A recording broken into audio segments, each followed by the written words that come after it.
Guys, ito na ang huling episode ng Solo Leveling kaya mag-subscribe na kayo. Huwag nyo din kalimutan mag-like at comment ng gusto nyong next na gagawan natin ng video. Matapos matagumpay na makapagbigay si Jinwoo ng matinding pinsala sa Dragon Monarch na si Antares, ay bigla nitong sinabi na hindi niya sukat akalain na magagawa ito ng ating bida sa kabila ng napaka-imposible nitong mangyari.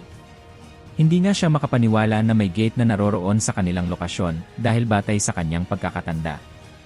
Kaya nagtataka ito na bakit may mga sundalo ng mga rulers ang narito sa nasabing lugar. Ito nga daw ba ay kanyang plano mula pa nung umpisa na gamit ang kanilang mga magical energy ay magagawa niyang i-distort ng space at madala ang kanyang mga kaalyansa nang hindi namamalayan sa kanilang mismong lokasyon. Ngunit ayon pa kay Antares na tiyak niyang walang paraan ang ating bida upang makausap ang mga rulers na sinagot ni Jinwoo na kanyang ginamit ang mga vessels ng mga rulers katulad nina Tomas at Liu kung kaya't nagawa niyang maghanda ng nasabing gate para sa mga army of rulers. Pinuri siya ni Antares at ito nga raw ay kanyang pagkatalo. Buhat ng tanging maliit lamang na bahagi ng digmaan ang kanyang pinagmasdan. Nasambit pa nga nitong si Jinwoo na ito nga daw si Antares ang nagbigay ng kautusan para sa kapwa monarch na sinarakan at baran na atakihin ang dating hukbo ng monarch na si Ashburn, kung kaya't dito ay natanong din siya ng Monarch of Destruction. Kung si Baran daw ba ang naglahad ng nasabing bagay sa kanya na kapwa. Ipinakita nga sa alaala ng system na mismong si Ashburn ang naglahad. Ayon pa nga sa ating bida na may iniwang mensahe para sa kanya, etong nasabing monarch habang gumawa ng isang di kaaya-ayang hand sign na lubos niyang di nagustuhan ni Antares at planong muli siyang atakihin. Subalit kaagad naman siyang pinahinto ng mga atake na mula sa mga army of rulers sa iba't ibang parte ng kanyang katawan na patingin nga ito sa kalangitan. At nasilayan ang tumatayong brightest fragment of luminosity na nasa kanyang harapan. Ayon pa nga sa kanya na mula pa nung umpisa ng labanan, ay wala na pala talaga siyang pag-asang manalo. Muli na nga lamang daw siyang maghihintay sa tunay na himlayan hanggang sa muli niyang masilayan ang Monarch of Destruction na sinang-ayunan din naman ng ating bida. Kasabay ng paglaho ng katawan nito patungo sa kawalan pagkaraan ay nilapitan siya ng isa sa mga fragment of brilliant light at nagbigay ng taos pusong pasasalamat. Tinanggap naman iyon ng binata kasabay na naglahad ng isang kahilingan at ito nga daw ay isang bagay na tanging sila lamang ang makagagawa para sa kanya. Sapagkat muli nga daw ay kanyang ninanais na gamitin ng isang beses pa ang Cup of Reincarnation, bahagyang napahinto nga ang mga fragment of brilliant light at inulit kung tama ang pahayag na kanilang narinig. Tinugunan naman sila ng ating bida na oo at pinaalalahanan naman siya ng mga ito na kahit muli niyang gamitin ang nasabing bagay. Ang alaala ng mga napaslang na mga monarch ay mananatili sa kanilang mga isipan, handa daw ba siyang harapin ang mga ito sa ganoong mga senaryo. Muling sumagot ng itong si Jinwoo sapagkat ninanais niyang buhayin muli ang lahat ng mga napaslang na nilalang sa mundong ito sa nagdaang digmaan, kanya nga daw haharapin na lamang ang lahat ng mga nasabing monarch ng mag-isa. Sa dimensional gap bahagyang napaisip ang mga rulers sa kung ano ang tunay na hangarin ng ating bida sapagkat sa kanila nga daw makailang beses na paggamit ng Cup of Reincarnation ay iyon pa lamang ang pinakamagandang resulta ng kanilang nakuha. Paglalahad niya ng ating bida na gagawin niya ang bagay na ito sapagkat napakaraming buhay ang nadamay. At nais niyang muling bigyan ang mga ito ng pagkakataong mabuhay. Binalaan naman siya ng mga ito na malapit nang bumigay ng tuluyan ang Cup of the Incarnation, kung kaya't kung gagawin niya ito ay wala ng next time. Kung hindi nga daw niya ito nanaisin ay matatandaan siya ng lahat bilang ang taong nagligtas sa sangkatauhan. Ngunit kung itutuloy niya na gamitin ang nasabing bagay ay walang sinuman ang makakaalala sa kanya. Maging sa mga laban niyang kaharapin kung mabigo nga daw siya silang mga fragment of brilliant light ay maghihintay para sa kanya. At kung magtagumpay man siya ay walang sinuman ang babati para doon. Kaya talaga daw bang seryoso siya sa hinahangad nitong isagawa.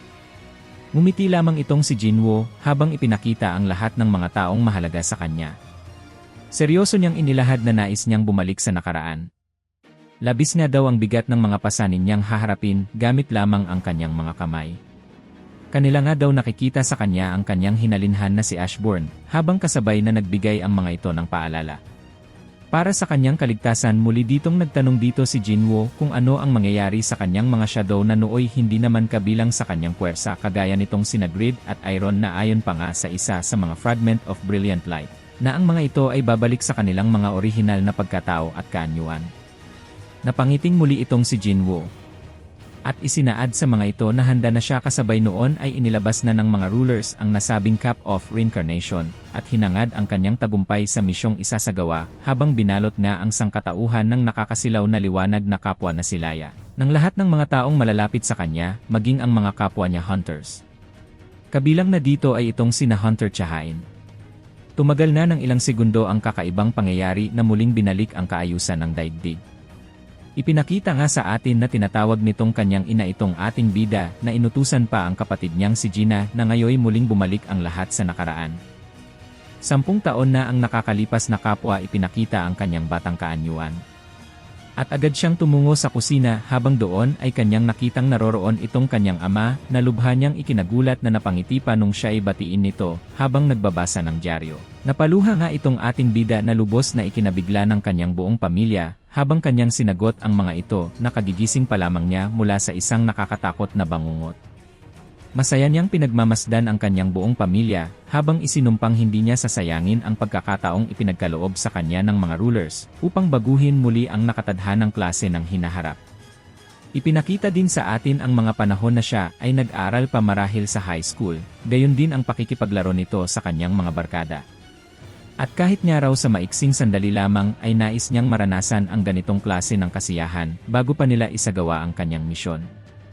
Sapagkat nakalipas nga lamang ang marahil ilang araw ay napuna na lamang ng kanyang ina na nag-iwan ito ng isang liham sa kanyang study table na nagpapahayag ng kanyang pansamantalang pag-alis.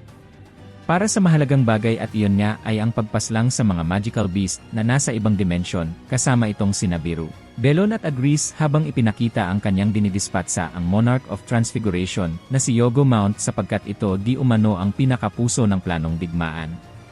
Lumipas na nga raw ang 27 taon. Sa loob ng nasabing dimension magmula ng kanyang isinagawa ang pagpaslang sa mga halimaw at sa ngayon ay tanging ang Monarch of Destruction na lamang kasama ang kanyang mga alagad ang natitira niyang dapat pangharapin. Masaya nga daw siya na magkaiba ang daloy ng oras sa loob ng kanyang kinaroroonan kumpara sa kanyang pinagmulang mundo. At malamang nga raw, may 2 taon na nakakaraan matapos siyang umalis sa kanilang tahanan. Kanyang inaalala nga ang kanyang kapatid na babae at kung papaano niya ito ipapaliwanag sa kanya. Maya-maya ay naglahad nga itong kanilang Grand Marshal na si Bellion na wala nang natitira pang mga buhay sa mga halimaw na naroroon. Muli niyang nasambit sa mga sandaling ito na hindi na nga raw siya magpapatalo pa kay Antares. Habang kasabay na ginamit ang kanyang kapangyarihan bilang necromancer samantalang ipinakita din sa atin ang kuta ng mga dragon kasama si Antares na napag-alamang patay na itong si Yogo Mount at wala na ring plano pang umiwas sa pagdating ng hukbo ng Shadow Monarch. Lubos na siyang humahanga sa kakayahang mayroon itong kasalukuyang Shadow Monarch at hindi inaasahang gagamitin ito ang Cup of Reincarnation upang ibalik ang oras sa nakaraan. Hindi nga daw niya sukat akalain na kapwa magkikita pa silang muli ng nasabing monarch, subalit oras na nga daw para ang isa sa kanilang dalawa ay tuluyan ng mamaalam at magpahinga panghabang buhay. Ipinakilala niya ang kanyang sarili. Nanooy hindi pa nga niya kilala ang pangalan ng ating bida kung kaya't nagpakilala din si Jinwo at kasabay ng kanilang maiksing pagpapakilala sa isa't isa ay wala ngang sinayang na anumang sandali ang mga ito at kaagad na inumpisahan ang kanilang muling sagupaan sa ikalawang pagkakataon. Kinumpirma nga din sa atin na 2 taon na ang nakakalipas magmula ng kumilos itong ating bida, habang sa Amerika ay naging maingay ang pangalan ng isang manghuhula buhat ng kanyang ilahad na ang Diyos ng pagkawasak ay darating o marahil muling magbabalik sa kanilang mundo at iyon nga ay walang iba kundi si Mrs. Sellner. Sapagkat kasabay nga ng pagpasok ni Jinwo sa Dimensional Reef ay ang muling pagkakaroon ng abilidad nitong nasabing babae na masilayan ang hinaharap at kanya nga daw itong napatunayan na ng napakaraming beses at ang kanyang pinakahuling pangitain ay lubos na nagbigay ng hilakbot at pangamba para sa lahat sa sumunod na araw ay nagkaroon nga ng isang napakalaking black hole sa kalangitan ng Sol at makalipas ang ilang sandali ng pagkakaroon nito ng lamat at tuluyang pagbubukas ay wala ngang kamalay-malay ang lahat at inakalang walang lumabas mula dito, habang marahang naglalakad mula sa tumpok ng mga tao itong si Jinwo papalayo sa nasabing gate. Agad naman ditong masisilayan ang isang individual na may dalang mga bulaklak at agad siyang binati mula sa matagumpay at ligtas nitong pagbabalik. Hindi nga rin ito makapaniwala sa batang kaanyuan ng Shadow Monarch na ayon pa nga sa kanya ay malamang na magdudulot lamang ng takot para sa lahat oras na lumabas siya na parabang isang ermitanyo. Nagpasalamat ito sapagkat masaya nga rin daw pala ang pakiramdam na may isang taong naghihintay sa kanyang pagbabalik na ayon pa nga sa sugo ng mga monarch na sa totoo lamang ay hindi nila inaasahang magtatagumpay itong si Jinwoo sa kanyang ninanais na isagawa. Subalit sa ngayon ay kanyang nakikita mula sa kanyang paghakbang ang mga nagtatagong napakaraming bilang ng kanyang mga anino ayon naman sa ating bida na imposible ang pagbati lamang ang rason ng mga ito kaya niya siya sinalubong kung kaya't inaya siya nitong nasabing sugo na kanila na lamang itong pag-usapan sa ibang lugar. Napili naman nitong si Jinwoo ang isang ice cream shop sapagkat lubhang napakatagal na nga daw ng panahon. Noong huling beses siyang nakakain ng matamis kasabay nito ay inilahad na nga ng nasabing sugo ang kanyang pinakarason ng pakikipag-usap.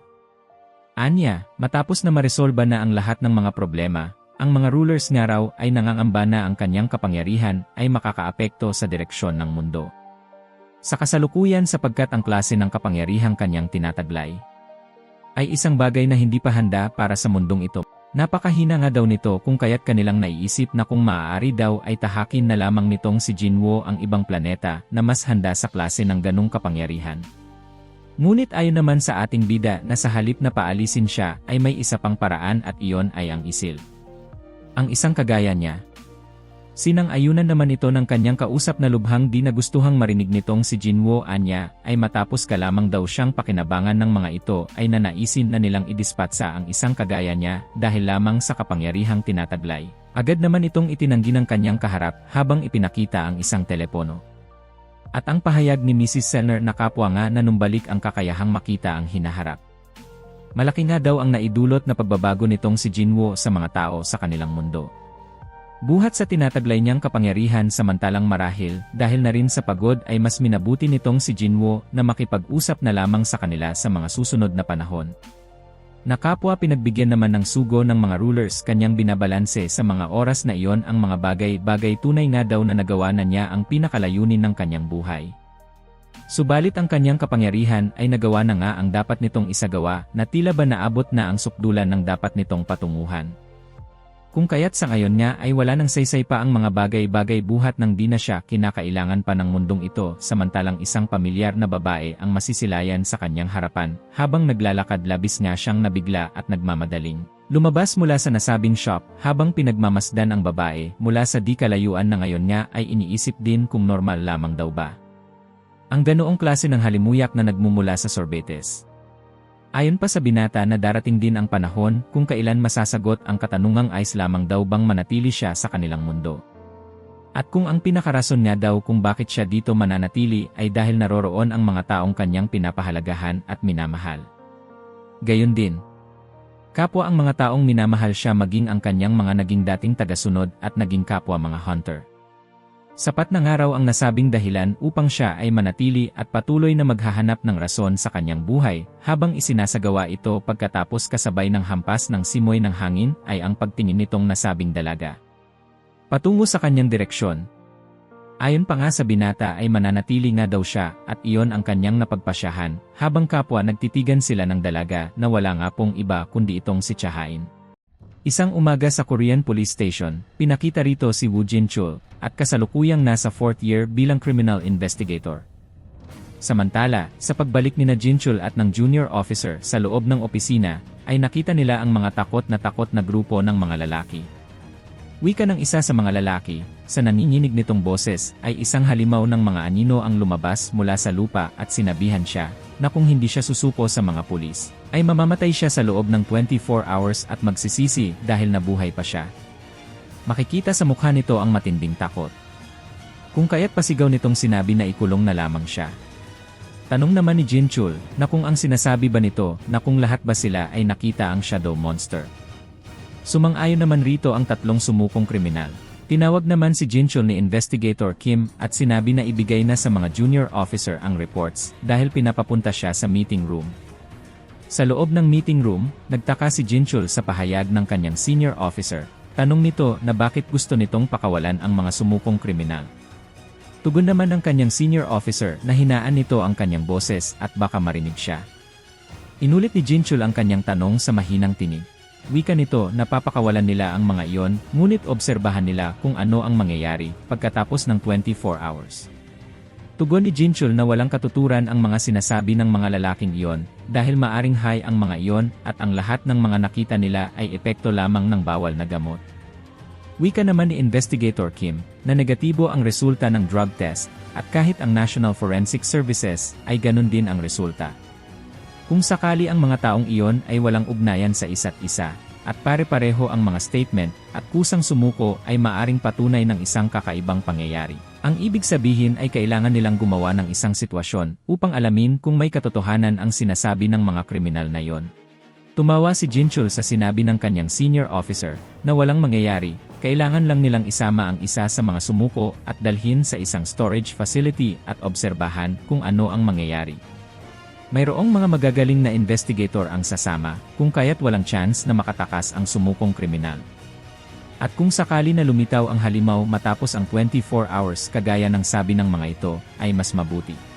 Samantala, sa storage facility, ay naroon na ang isa sa mga sumukong kriminal, panay ang iyak nito dahil sa labis na takot.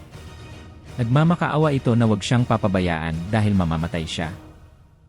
Tugon ng senior officer magbabantay sila, kung kaya't tinanong nito si Investigator Kim kung ilang oras pa bago ang 24 hours. Tugon ni Investigator Kim, nang tiningnan ang kanyang relo na may 10 minuto pa ang natitira. Sa isip ni Jinchul habang inoobserbahan ang lalaki na may kakaiba siyang nararamdaman sa paligid. Muling tiningnan ni Investigator Kim ang oras, at wika niya na dumating na ang oras. Nakakabinging katahimikan ang bumalot sa loob ng warehouse, nang biglang ang takot na lalaki ay nagtaka kung bakit walang nangyari o lumabas na halimaw. Kaya tanong ni senior officer na kung gumamit lang ito ng ipinagbabawal na gamot o kung ano paman. Wika nito na magsalita na ito at tapusin na nila ang sandaling iyon. Biglang pinagpawisan ang lalaki at muling nakaramdam ng matinding takot. Nanginginig nitong sabi na may nakita sila at 4 sila sa umpisa pa lang. Dito ay may naramdaman si Jinchul na kakaiba. Kaya't sinabihan nito ang kriminal na umalis sa kinaluluhuran nito. Ngunit bago pa sila makakilos ay may lumitaw mula sa anino ng lalaki, at direktang inatake sina senior officer at investigator Kim. Tumilapon sila sa bakal na pintuan ng warehouse, sa lakas ng impact nila ay nawalan sila ng malay. Dito ay mas lalong natakot ang kriminal, nanginginig ito at puno ng luha ang mga mata. Makikita sa mata nito ang reflection ng nakatayong shadow monster na isang ant-type. Sa labis na takot ay natumba ito sa paanan ni Jinchul at nais tumakas mula sa 3 shadow monster. Gulat na gulat din si Jinchul sa kanyang nakita, wika niya lumabas na ang mga halimaw. Sa labis na takot ng lalaki ay sumigaw na ito ng malakas, dito ay inatake siya ng 3 halimaw, dahilan para kumalat ang dugo nito. Makikita na tila nagkahiwa-hiwalay ang katawan nito, dahilan para tumilamsik ang dugo nito sa katawan ng 3 halimaw. Tumilapon din ang dugo ng lalaki sa nooy takot na si Jinchul, nanginginig man ay nagawa pa rin niyang makaatras. Nakita niya dito ang 3 halimaw na balot ng dugo, ang shadow monster na may anyong langgam, ay tila kumaway at mumiti sa kanya. Mas lalong nagulat si Jinchul at naguluhan dahil sa pagngiti sa kanya ng ant-type na halimaw. Sa sinag ng maliwanag na buwan, ang 3 shadow monster na lumitaw kanina at pumaslang sa lalaki ay unti-unting naglaho sa dilim. Kinaumagahan, ay galit na galit ang chief officer sa nangyari, ang pagkawala ng kriminal ng walang iniwang bakas, at sina investigator Kim at senior officer na nawalan ng malay habang nasa pag-imbestiga. Ibinaling nito ang tingin kay Jinchul at tinanong kung may naalala ito sa mga nangyari. Humingi ng paumanhin si Jinchul dahil kahit siya ay hindi rin nakakilos at nakita niya lamang ang kapwa investigator na wala ng malay. Kinaumagahan, sa Criminal Investigation Office ay makikitang abala sa pagre-research si Jinchul. Dumating naman dito ang isa pang officer at nagtanong kung ipagpapatuloy ba nito ang pag-self-reporting ng nangyaring insidente. Tugon ni Jinchul na bagamat pinatatahimik sila ng chief, ay ginagawa niya lamang ito dahil sa personal interest. Dito ay nabasa ng junior officer na marami ang mga sumukong kriminal sa iba't ibang police stations dahil sa shadow monster. Ngunit ang bilang ng mga taong sumuko ay tumaas ng husto simula ng February at March. Tanong ni Jinchul kung may nabubuo itong conclusion. Sagot ng junior officer na wala naman. Samantala, isang umaga sa paaralan, ay abala na sa pagpasok ang mga estudyante, at ipinakita rito ang nakatalikod na si Jinwoo. Sa principal's office naman ay makikitang nag-uusap ang principal at ang isang guro. Wika ng principal na magkakaroon sila ng isang bagong troublemaker na estudyante.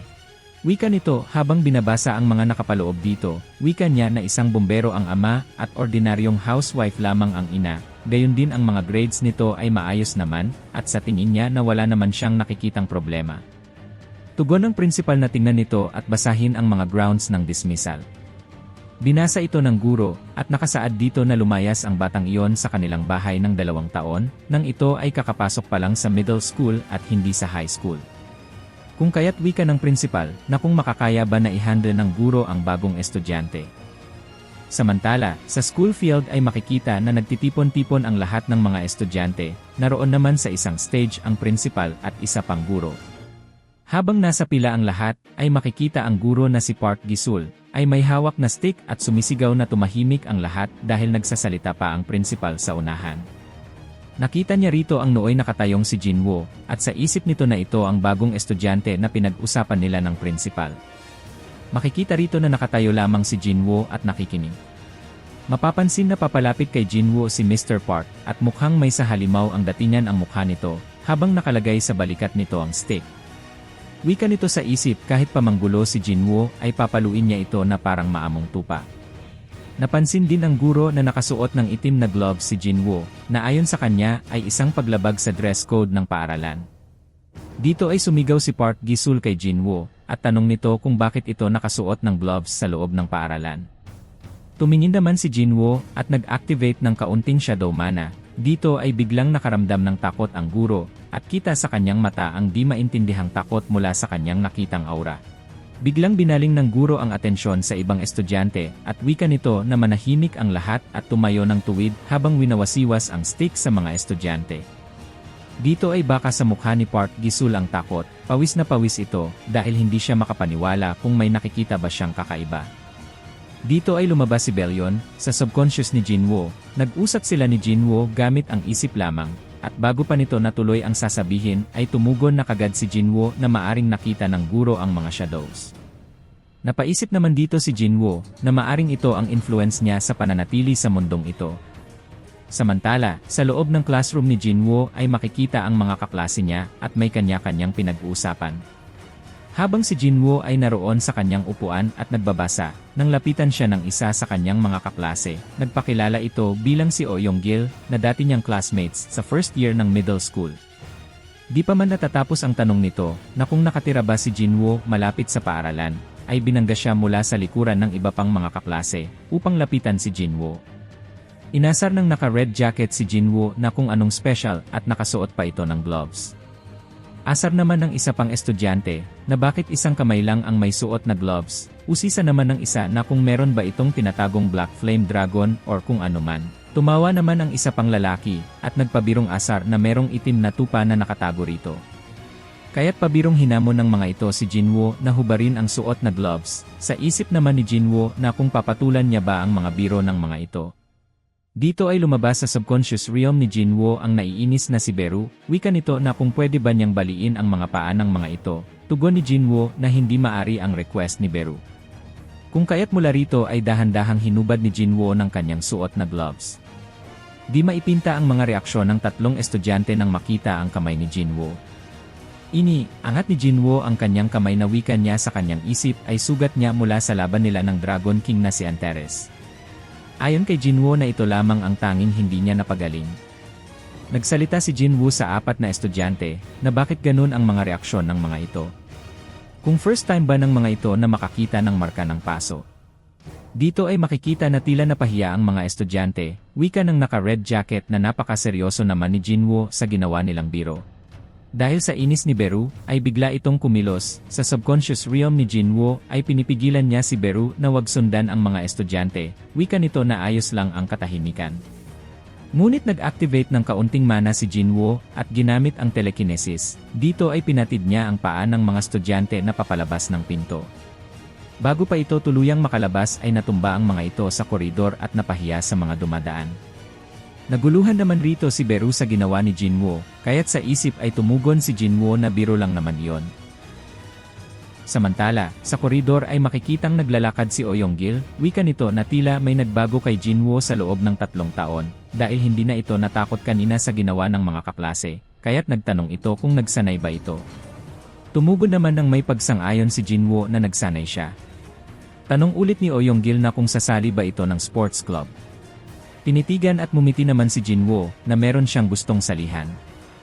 Sa sports field ng paaralan, ay makikita si Choi Tae-wong ang leader ng track and field team. Tanong nito kina Jinwoo sa gusto nitong pagsali sa kanyang team. Sagot naman ni Jinwoo na siya lang ang sasali. Dito ay makikita na mula sa likuran ay dumating ang 3 estudyante at nagtataka sa kung sino ang gustong sumali sa kanilang team. Wika ng isa pang estudyante na first time niya na ang isang baguhang estudyante ay gustong sumali. At sarkastiko nitong sabi na hanga siya sa lakas ng loob ni Jinwoo. Nagtanong muli si Choi Tae-wong kung si Jinwoo ba ay student athlete recruit. At kung may experience ba ito ng running sa middle school. Tugon naman ni Jinwoo na hindi at wala. Sabat naman ng isa pang lalaki na lahat ng mga kasali sa team ay tanging mga scouted recruits lamang. Tugon naman ni Jinwoo habang pinipigil ang kamay na may gloves, ay dahil sa may gusto siyang makita at makaharap sa tournament. Di naman kumbinsido rito ang isa sa mga estudyante, kung kaya't pinigilan ito ni Choi Tae-wong, wika nito na maaari naman, pero sa isang kondisyon. Itinuro nito ang isang nagwa-warm up na lalaki sa gilid ng track and field. Pagpapakilala ni Choi Tae-wong na ito ang student athlete recruit at ito ay pinaka-worst sa kanilang team sa nakaraang 2 taon. Kung kaya para makasali sa track and field team ay kailangan niyang matalo ito sa isang running laps match. Pumayag naman dito si Jinwoo. Samantala wika ng isang estudyante, nasa unang tingin ay payat ang pangangatawan ni Jinwoo at napansin niya rin ang confidence nito na umaapaw at mukha ng pagpapanggap. Samantala sa loob ng opisina ng mga guro ay naroon si Mr. Park Gi-sul. Nakaupo ito at tinanong ng isa pang guro kung ayos lang ito. Sagot naman ito na ayos lang siya. Ilang sandali pa ay tumayo na ito upang manigarilyo. Tanaw mula sa bintana ay nakita nito si Jinwoo na tumatakbo sa track and field at nauuna sa iba pang atleta ng running. Tanong nito na may halong inis sa guro ng track and field team ay kung ano ang ginagawa ni Jinwoo kasama ng running team. Sagot naman ng guro na kasalukuyang naka 20 laps na si Jinwoo at siya ang napagod kakanood kung kaya't umalis na muna siya.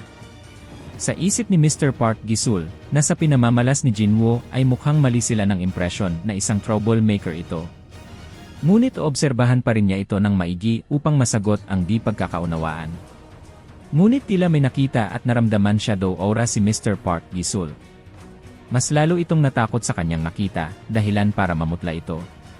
Nakita niya muli ang kakaibang aura mula kay Jinwoo habang tumatakbo. Wika ni Mr. Park Gi-sul na tila isa itong hallucination dahil hindi ito naniniwala sa kanyang nakikita.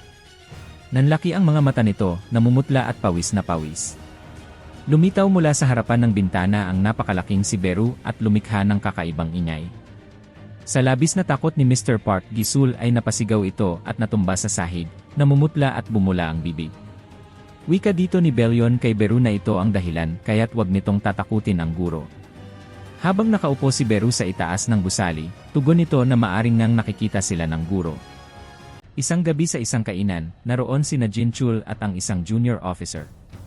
Habang nagluluto ito ng karne, nagtanong ang junior officer na kahit ngayon ay patuloy pa rin si Jinchul sa ginagawang self-reporting sa kaso ng nangyari sa warehouse at kung may nakita itong kakaiba. Dugtong pa ng junior officer na ang tinutukoy niya ay ang araw na sumuko yung isang lalaki at naglaho bigla. Nang maubos ni Jinchul ang soju, ay sumeryoso ang mukha nito at naalala niyang muli ang mga nangyari sa warehouse, ang paglitaw ng 3 shadow monster, ang pagsigaw ng lalaki dahil sa labis na takot at ang halimaw na may anyong langgam. Wika niya na hindi niya sigurado kung anong nakita niya ng araw na yon. Sa kalagitnaan ng pag-uusap ay sumabat sa usapan ang kadadaan pa lang na lalaki nang marinig nito ang pinag-uusapan ni Jinchul. Nagtanong kung ang tinutukoy ba nitong halimaw ay may ulo ng langgam ngunit may katawan ng parang tao. Samantala, isang umaga sa track and field ay makikita ang pagtakbo ng running team. Habang tumatakbo ay sumisigaw ang mga ito ng kanilang goal, at iyon ay manalo sa bawat kategori ng running sa buong bansa. Sabat ng isang runner na akala niya ay manalo lamang sa regional level. Ngunit wika ng captain na masyado mababa ang goal na iyon kung kaya taasan nila ang goal at iyon ay manalo sa buong bansa. Makikita naman rito na hinal sa pagtakbo si Oh Yong-gil.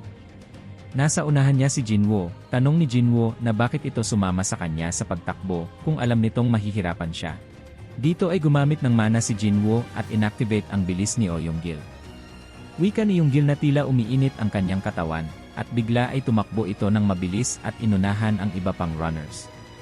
Di naman dito makapaniwala ang ibang runners, kaya't hinamon ng captain ang ibang runners na kung nagawa ng baguhan na maunahan sila ay walang dahilan para mag-inarte sa pagtakbo ang mga ito. Samantala sa bintana ng teacher's office, ay nakatanaw ulit si Park Gi-sul, at di maipinta ang mukha nito sa kanyang nakikita. Inalala niya ang nangyari noong nakaraang gabi sa isang kainan sa syudad. Dito ay pinakita muli ang eksena.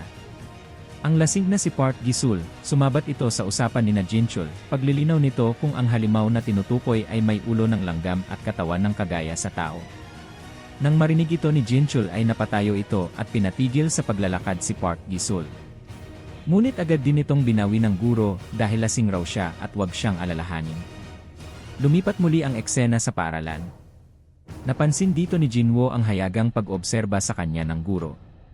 Lumabas naman si Belyon, at wika nito na kung sakali mas mabuti kung buburahin sa guro ang mga alaala nito gayon din ang kakayahan nito. Tugon ni Jinwoo na sa ngayon ay mag-observe pa sila ng kaunti. Sa gate ng paaralan ay naroon si Jinchul. Sa isip nito ang nangyaring pagsuko ng mga kriminal dahil sa nakitang halimaw, ang estudyante, ang halimaw na tanging isang guro lamang ang nakakakita. Sa tingin dito ni Jinchul ay may missing link sa lahat ng ito. Bilang sa kaisipan ng isang investigator ay maari siyang magmukhang siraulo dahil sa pagtatanong tungkol sa mga shadow monster na merong ulo ng langgam at humanoid na katawan, lalo kung itatanong ito sa isang estudyante. Sa paanan ni Jinchul ay may biglang dumaang anino, na bigla siya nang mapansin ito, at wika niya na merong nangyayaring kakaiba. Nang sundan niya ng tingin ay nagtago ang anino sa likod ng malaking puno sa di kalayuan. Samantala, sa loob ng classroom ay makikitang nilalaro ni Jinwoo, hawak ang ballpen, at sa isip nito ay kung nakita ba ni Jinchul ang bantay na kanyang itinalaga sa labas ng school. Dito ay pumunta sa classroom si Jinchul, nagpakilala ito at kinausap ang guro kung maaari niyang makausap si Jinwoo kahit sandali. Mula sa kinaupuan ni Jinwoo, sa isip nito ay expect niya ang pagdating nito, ngunit dapat ay wala na itong alaala ng nakaraan, pero maaring ang kanyang matalas na paningin ay nananatili pa rin. Humingi ng paumanhin si Jinchul dahil sa abala. Ngunit ayos lang ito, wika ni Jinwoo. Dugtong pa ni Jinwoo na maaring pag sinabi niya ang bagay na yon ay baka magduda ito ng kakaiba. Naiilang man si Jinchul, ay aminado siya na hindi siya makatitig ng diretsyo dahil mukhang may kakaiba kay Jinwoo. Ngunit bilang investigator ay kailangan niyang alamin ang bagay na yon, kaya't may kinuha ito sa bulsa ng pantalon niya at nagtanong kung may alam ba si Jinwoo sa mga shadow o di kaya ay sa mga langgam na halimaw.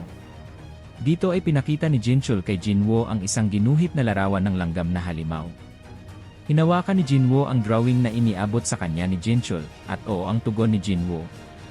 Tanong naman ni Jinchul na may halong pag-uusisa na kung ano ang nalalaman ni Jinwoo sa Shadow Monsters, at kung sino ba talaga si Jinwoo. Nang mapagtanto ni Jinchul na nabigla niya si Jinwoo sa pagtatanong, ay humingi ito ng paumanhin, wika niya na excite siya ng kaunti. Mahinahong tanong nito kay Jinwoo kung may alam siya sa larawang kanyang nakita. Sumagot ulit rito si Jinwoo ng pabiro. Sabay angat ng larawan, wika niya na ito ay makikita sa special effect drama na pinapanood ng mga bata. At dito ay inis niyang kinuha ang larawan, wika nito na nakausap na nito ang guro ni Jinwoo kung kaya't wala itong dapat alalahanin sa pagbalik sa classroom. Ngunit, isang pilyong ngiti ang tinugon ni Jinwoo, wika niya na bilang alaala sa pagpunta nito ay kung maaari ba niyang hingin ang larawan ng sinasabi niyang halimaw. Dito ay nagpakita sa subconscious realm si Beru, wika nito na wag nitong aksayahin ang titig sa mukhang krudo at tila tinamad sa pagguhit na drawing. Dito ay inabot ni Jinchul ang larawan at nagpasalamat si Jinwoo bilang tugon. Makikita na nag-uusat si Belyon at Jinwoo, wika ni Belyon na kung bakit hindi sinabi ni Jinwoo ang katotohanan. Sagot ni Jinwoo na ang pagkalimot ay biyaya ng Diyos sa mga tao. Kahit na artipisyal na resulta lamang ito na likha ng Cup of Reincarnation, na isang tool ng Diyos. Sa loob ng classroom, ay makikita na nag-uusap-usap ang mga estudyante. Inusisa ng tatlong babae si Jinwoo, patungkol sa pagbisita ng isang investigator, at ang pakay nito kay Jinwoo. Naiilang na sagot naman ni Jinwoo na kilala niya ito, at may tinanong lamang ng personal. Wika pa ng isa na nakita niya si Jinwoo kasamang tumakbo sa track ang running team noong nakaraang araw. May kamay na humawi sa balikat ng isa sa mga babae. Hinampas nito ang mesa ni Jinwoo at wika nito na mukhang popular si Jinwoo at kahit pulis ay pumunta para makita siya. Nilagay nito ang isang daliri sa noo ni Jinwoo. Wika nito na kung maituturing bang bullying ang ginagawa niyang ito ngayon at magsusumbong sa investigator. Kaya't itigil ni Jinwoo ang kakamuso habang mabait pa raw siya. Isang sakal naman ang nagpatigil rito, dumating pala dito ang mga ka-running team ni Jinwoo. Tanong ni Choi Tae-wong sa mga bully, habang nasasakal ang mga estudyante, kung meron ba itong pakay sa kanilang ka-track and field ace. Tumayo naman si Jinwoo at tinanong ang mga ito kung ano ang ginagawa ng mga ito ngayon. Pabiro namang wika ni Choi Tae-wong na naparito siya para pigilan ang kanilang ace na si Jinwoo sa paggulpi sa apat niyang mga hangal na kaklase. Tugon naman ni Jinwoo na wag itong magbibiro. Dito ay hindi pa rin binitawan ni na Choi Tae-wong at Gusik ang apat na estudyante sa pagkakasakal. Tanong ni Jinwoo na kung saan dadalhin ng mga ito ang mga bully na kaklase. Tumawa lang si Choi Tae-wong at titingnan niya kung ano ang maari. Kinahapunan, oras na ng pag-uwi, sabay-sabay na naglalakad palabas ng paaralan ang track and field team, kasama si Jinwoo at si Yonggil. Wika ni Choi Tae-wong na kung gusto ba nila Jinwoo na takutin nila ang mga bully na iyon. Tugon ni Jinwoo, wag na, ayos lang yon dahil hindi naman makakasagabal ang mga ito sa tournament. Biglang may tumawag kay Jinwoo. Dito ay nakita niya si Jinchul sa may tabi ng gate, wika nito na kung maari nilang ipagpatuloy ang kanilang pinag-usapan kanina. Pumayag naman si Jinwoo at pinauna na sina Choi Tae-wong. Tugon naman ni Tae-wong na wag lang itong magtatagal at pabiro nitong sabi na hostage nila si Yonggil hanggang sa dumating sa welcome party si Jinwoo. Nasisinagan ng palubog na araw ang mga puno at paligid. Wika ni Jinwoo na may lakad siya kung kaya't hindi sila magtatagal sa pag-uusap. Sinambit ni Jinchul ang kompletong pangalan ni Jinwoo bilang isang hunter. Sa seryosong mukha, wika nito na tama nga ang inisip niya tungkol kay Jinwoo. Nag-flashback dito ang eksena ng pag-uusap nila ni Jinwoo kaninang umaga. Simula sa pagbawi ni Jinchul sa larawan ng halimaw, sa paghingi ni Jinwoo nito, at pagbaba ni Jinchul sa hagdan. Habang sinasabi ni Jinchul na may mga insidente ang nagmamarka sa history minsan. Una na sa muling pagbago ng mga pangyayari. Ipinakita ulit rito ang eksena ng pagbaba sa hagdan ni Jinchul, wika niya rito, ay tama ang akala niya na walang katuturan ang gagawin niyang pagtatanong sa isang estudyante. Nang bigla na lang may naramdaman siyang kakaiba at narinig ang tinig ni Jinwoo, wika nito na kung magtitiwala ba ito sa kanya. Sa paglingon ni Jinchul sa direksyon ng tinig, ay wala roon si Jinwoo. Dito ay tumugon si Jinchul, wika niya na oo, magtitiwala siya sa kanya. Bumigat ang kanyang pakiramdam at nagulat sa tila presensya ng napakalakas na shadow magic.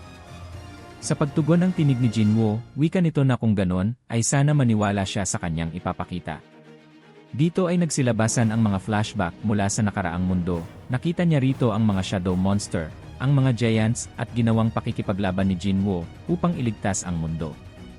Dahilan para maguluhan at di makapaniwala si Jinchul sa kanyang mga nakikita. At muling inalala ang pangalan ni Jinwoo na sa pagkakaalam niya ay ang estudyante na kausap niya kanina at ang hunter Song Jinwoo na nakita niya sa flashback ay isa. Wika ni Jinchul na ang mga alaala na kanyang nakita ay konektado sa past, present and future. Ipinakita rito ang kanyang nakaraang buhay na dati siyang A-rank hunter. Ang mga alaala ng dating mundo sa mata at alaala ni Hunter Jinwoo. Ipinakita rin rito ang kwento ng mga gates, mga halimaw, mga hunters, rulers, at monarchs. Ang lahat ng ito ay muling nakita ni Jinchul. Sa nanginginig na boses ay di siya makapaniwala. Wika pa nito na paano ito nangyari. Isang eksena ang nanatili sa kanyang isipan ang nag-flashback kung saan makikitang nag-uusap sila ni Jinwoo. Tanong ni Jinchul kung plano nitong labanan ni Jinwoo ng mag-isa. Oo naman ang sagot ni Jinwoo. Sa maamo, ngunit may tapang na tingin ni Jinwoo kay Jinchul na ang memory ng mga higher being ay hindi maapektuhan ng flow of time. Dito ay bumalik ulit ang eksena sa kasalukuyan sa pag-uusap nila Jinchul at Jinwoo. Habang naglalakad ang dalawa. Tanong ni Jinchul kung gaano nakatagal na nilalabanan ni Jinwoo ang mga nilalang na iyon sa Dimensional Rift. Dugtong pa nito na base sa records, si Hunter Sung Jinwoo ay nawala sa loob ng 2 years. Mahinahong tugon ni Jinwoo na 27 years, nagulat rito si Jinchul sa sinabi ni Jinwoo. Tugon nito na kung may pinagsisisihan ba ito. Sagot ni Jinwoo na wala, at kahit paulit-ulit siyang bigyan ng pagkakataon ay yun at yun pa rin ang kanyang gagawin. Tugon muli ni Jinchul na mukhang naaaliw si Jinwoo sa buhay niya ngayon. Wika ni Jinwoo na satisfied siya ngayon dahil kailangan niyang baguhin ang kanyang katawan, dahilan para di siya tumanda. Dito ay nakita ni Jinchul ang nag-umapaw na shadow power at aura kay Jinwoo. Wika ni Jinchul na ang eternal youth at mortality, lahat ng ito ay nakuha niya at tila isa na siyang Diyos dahil sa taglay na kapangyarihan. Ngunit ito ang pinili niya, ang maging ordinaryong tao, habang taglay ang kapangyarihang ito. Tanong muli ni Jinchul na kung naisip na ba nito ang gagawin sa hinaharap. Tugon ni Jinwoo na sa ngayon ay hindi pa siya umaabot na isipin ang bagay na yon. Kaya't inalok siya ni Jinchul na sumali sa kanyang panig. Tanong ni Jinwoo na kung ang pagsali sa National Police ang ibig sabihin nito. Sagot ni Jinchul na recently lang ay may mga kriminal na sumuko sa kanilang opisina at umiiyak sa kanilang mga reklamo na ang mga shadow monster ay hindi sila hahayaang mabuhay. Tugon ni Jinwoo na kung magiging police officer siya ay maaring wala nang gawin ang ibang police officers. Samantala, lumipat ang eksena sa isang disyerto ng United States, huling araw ng Abril. Nang may lumitaw na isang kakaibang pangyayari. Makikita rito ang isang traveler na may kinakausap sa cellphone. Wika nito na kasalukuyang niyang tinatawid ang isang disyerto. Kausap pala nito ang emergency call center agent. Dugtong na tanong ng call center agent na kung ano ang problema. Sagot ng traveler na hindi siya tumawag dahil may naging problema siya, ngunit tumawag siya dahil ire-report niya ang kanyang nakita. Wika ng agent kung urgent ba ito at kailangan magpadala ng emergency personnel sa location niya. Sunod-sunod na ang pagtatanong ng agent na ipaliwanag ng maigi ng traveler ang sitwasyon nito upang maipadala ang tamang response team. Tumugon muli ang traveler at wika niya habang nakatingala sa langit ay tila may nababasag dahil marami itong mga bitak. Tanong muli ng agent na kung malapit ba ito sa mga gusali dahil maraming mga bitak. Samantala, isang gabi sa bahay ni Jinwoo ay makikita si Belyon, tila inuusisa si Jinwoo sa tanong ng assignment ni Jinwoo. Biglang may nararamdamang kakaiba si Jinwoo na agad naman ipinagtaka ni Belyon. Habang kakain, wika ni Jinwoo na kakaiba ang kanyang nararamdaman. Lumipat muli ang eksena sa isang cafe-restaurant, narito ang sugo ng mga ruler. Wika nito na matagal ulit silang hindi nagkita, pagbati nito kay Jinwoo bilang Shadow Monarch. Tanong ni Jinwoo na kung may kinalaman ba sa nagaganap ang mga rulers. Nabigla naman rito ang sugo, at wika niya na walang kinalaman rito ang mga rulers. Maaring alam na rin ni Jinwoo ang sagot at ito ay dahil sa method of crossing dimension. Tugon ni Jinwoo na kung may alam ba ang sugo sa mga bagay na paparating at kung may hula ito kung sino-sino ang mga ito. Tugon ng sugo na sila ay tinatawag na outsider. Matagal ng panahon nang makarating sila sa mundo ng mga rulers.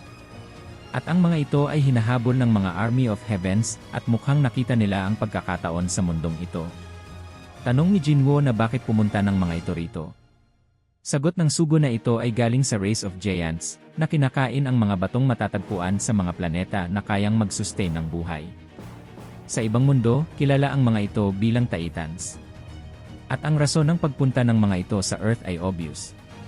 Tugon ni Jinwoo na kung ganon ay hindi nila ito mga kaibigan, sabay higop ng kape, sagot ng sugo na tama ang sinabi ni Jinwoo. Lumipat na muli ang eksena sa Western United States desert area. Makikita dito na nakapwesto na ang mga units ng US Army. Naglagay na sila ng mga babala sa lugar at nagpadala ng mga expert. Ngunit wala silang makuhang mga sagot sa nangyayari.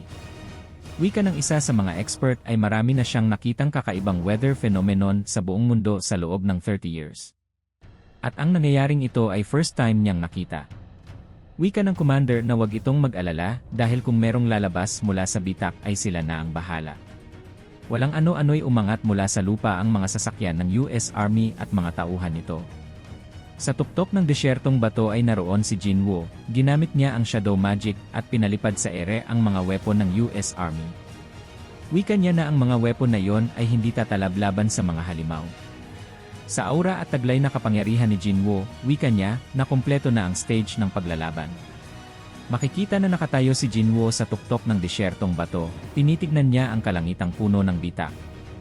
Wika niya na nararamdaman niya ang matinding pagnanais ng mga kalaban na gustong lamunin ang lupain ito. Nararamdaman niya ang paghina nito, senyales na malapit na ang mga iyon.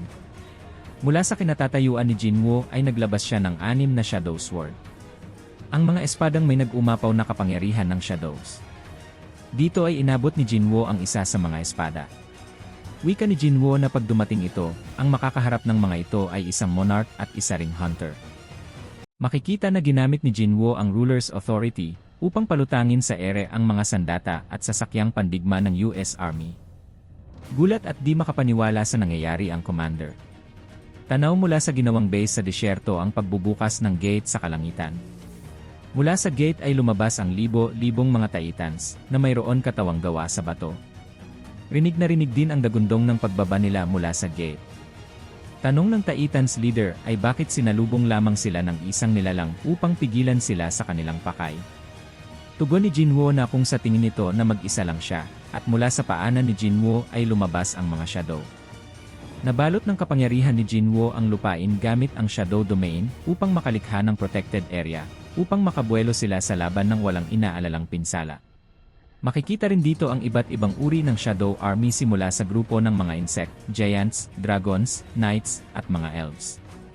Napalabas na ni Jinwoo ang lahat ng Shadow Armies, at tinititigan lamang siya ng Titans leader. Kung kaya't nag-activate na si Jinwoo, sinambit niya ang Let's Go. Samantala, sa US White House ay makikita na problemado na ang presidente sa paglitaw ng mga kakaibang nilalang. Wika niya ang paglitaw ng bitak sa kalangitan, at ang paglabas ng mga nilalang doon ay isang hindi inaasahan at hindi napaghanda ang krisis. Dugtong pa nito kung paano nila mareresolve ito nang hindi pinapaalam o dapat pa bang ipaalam sa mga tao. Dahil dito ay isang meeting ang isasagawa kasama ang iba pang US Defense Force unit heads.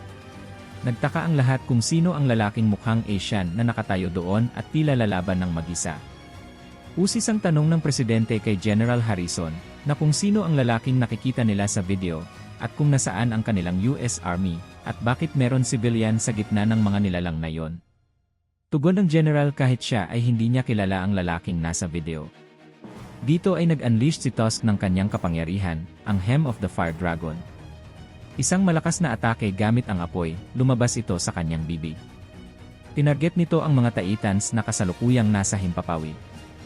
Bilang umpisa ng atake ng panig ni Jinwoo, hinati ng Hem of Fire Dragon ang grupo ng mga Titans.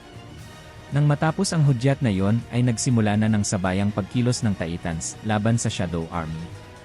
Makikita na bawat Shadow ay may kanya-kanyang paraan ng pakikipaglaban.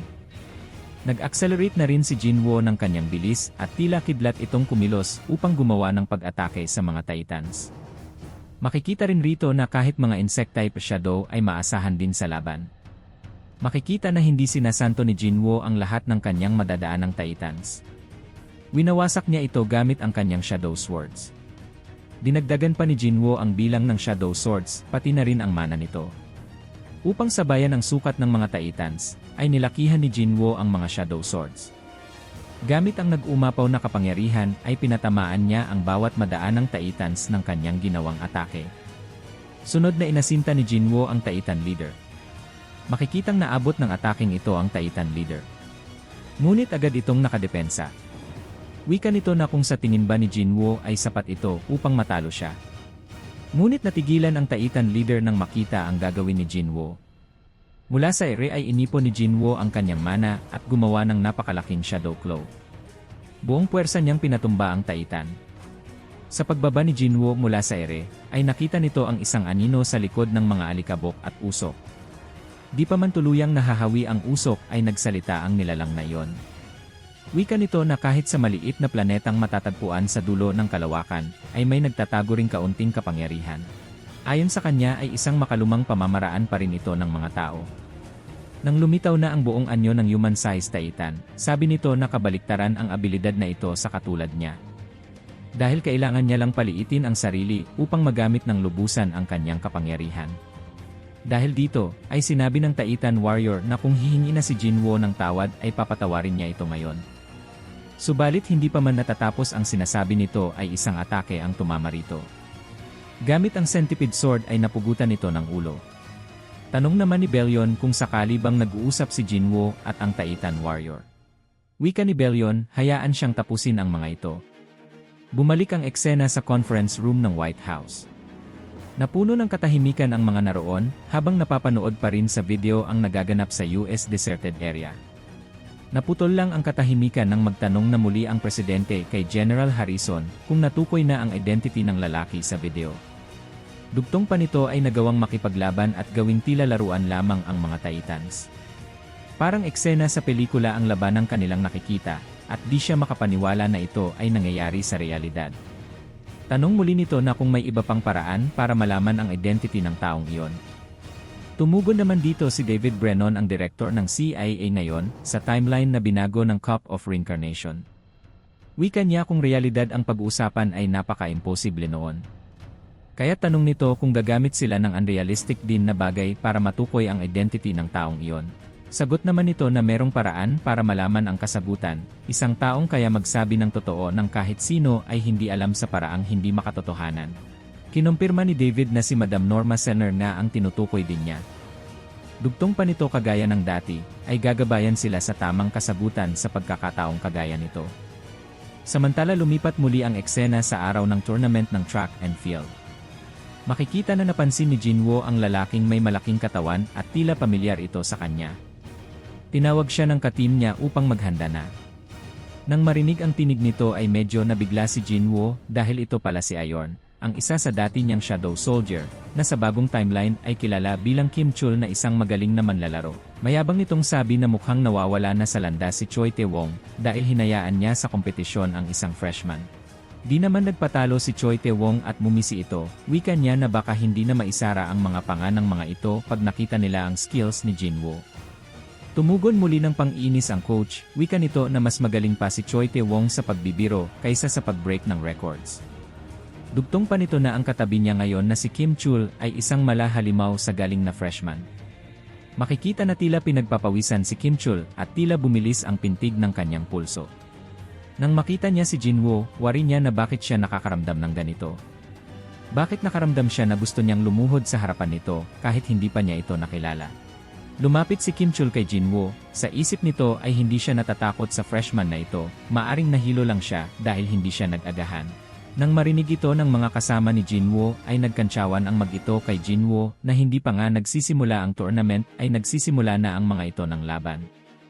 Wika naman ni Gusik na wag niya mumurderin si Kim Chul. Pabiro pang dugtong ni Choi Tae-won na hindi naman siguro iniisip ni Jinwoo na magkakalat ng dugo bago ang kompetisyon, kaya ay pigilan nito ang sarili. Nagpunta ang dalawa sa isang tahimik na lugar. Dito ay kiniwalyuhan ni Kim Chul si Jinwoo.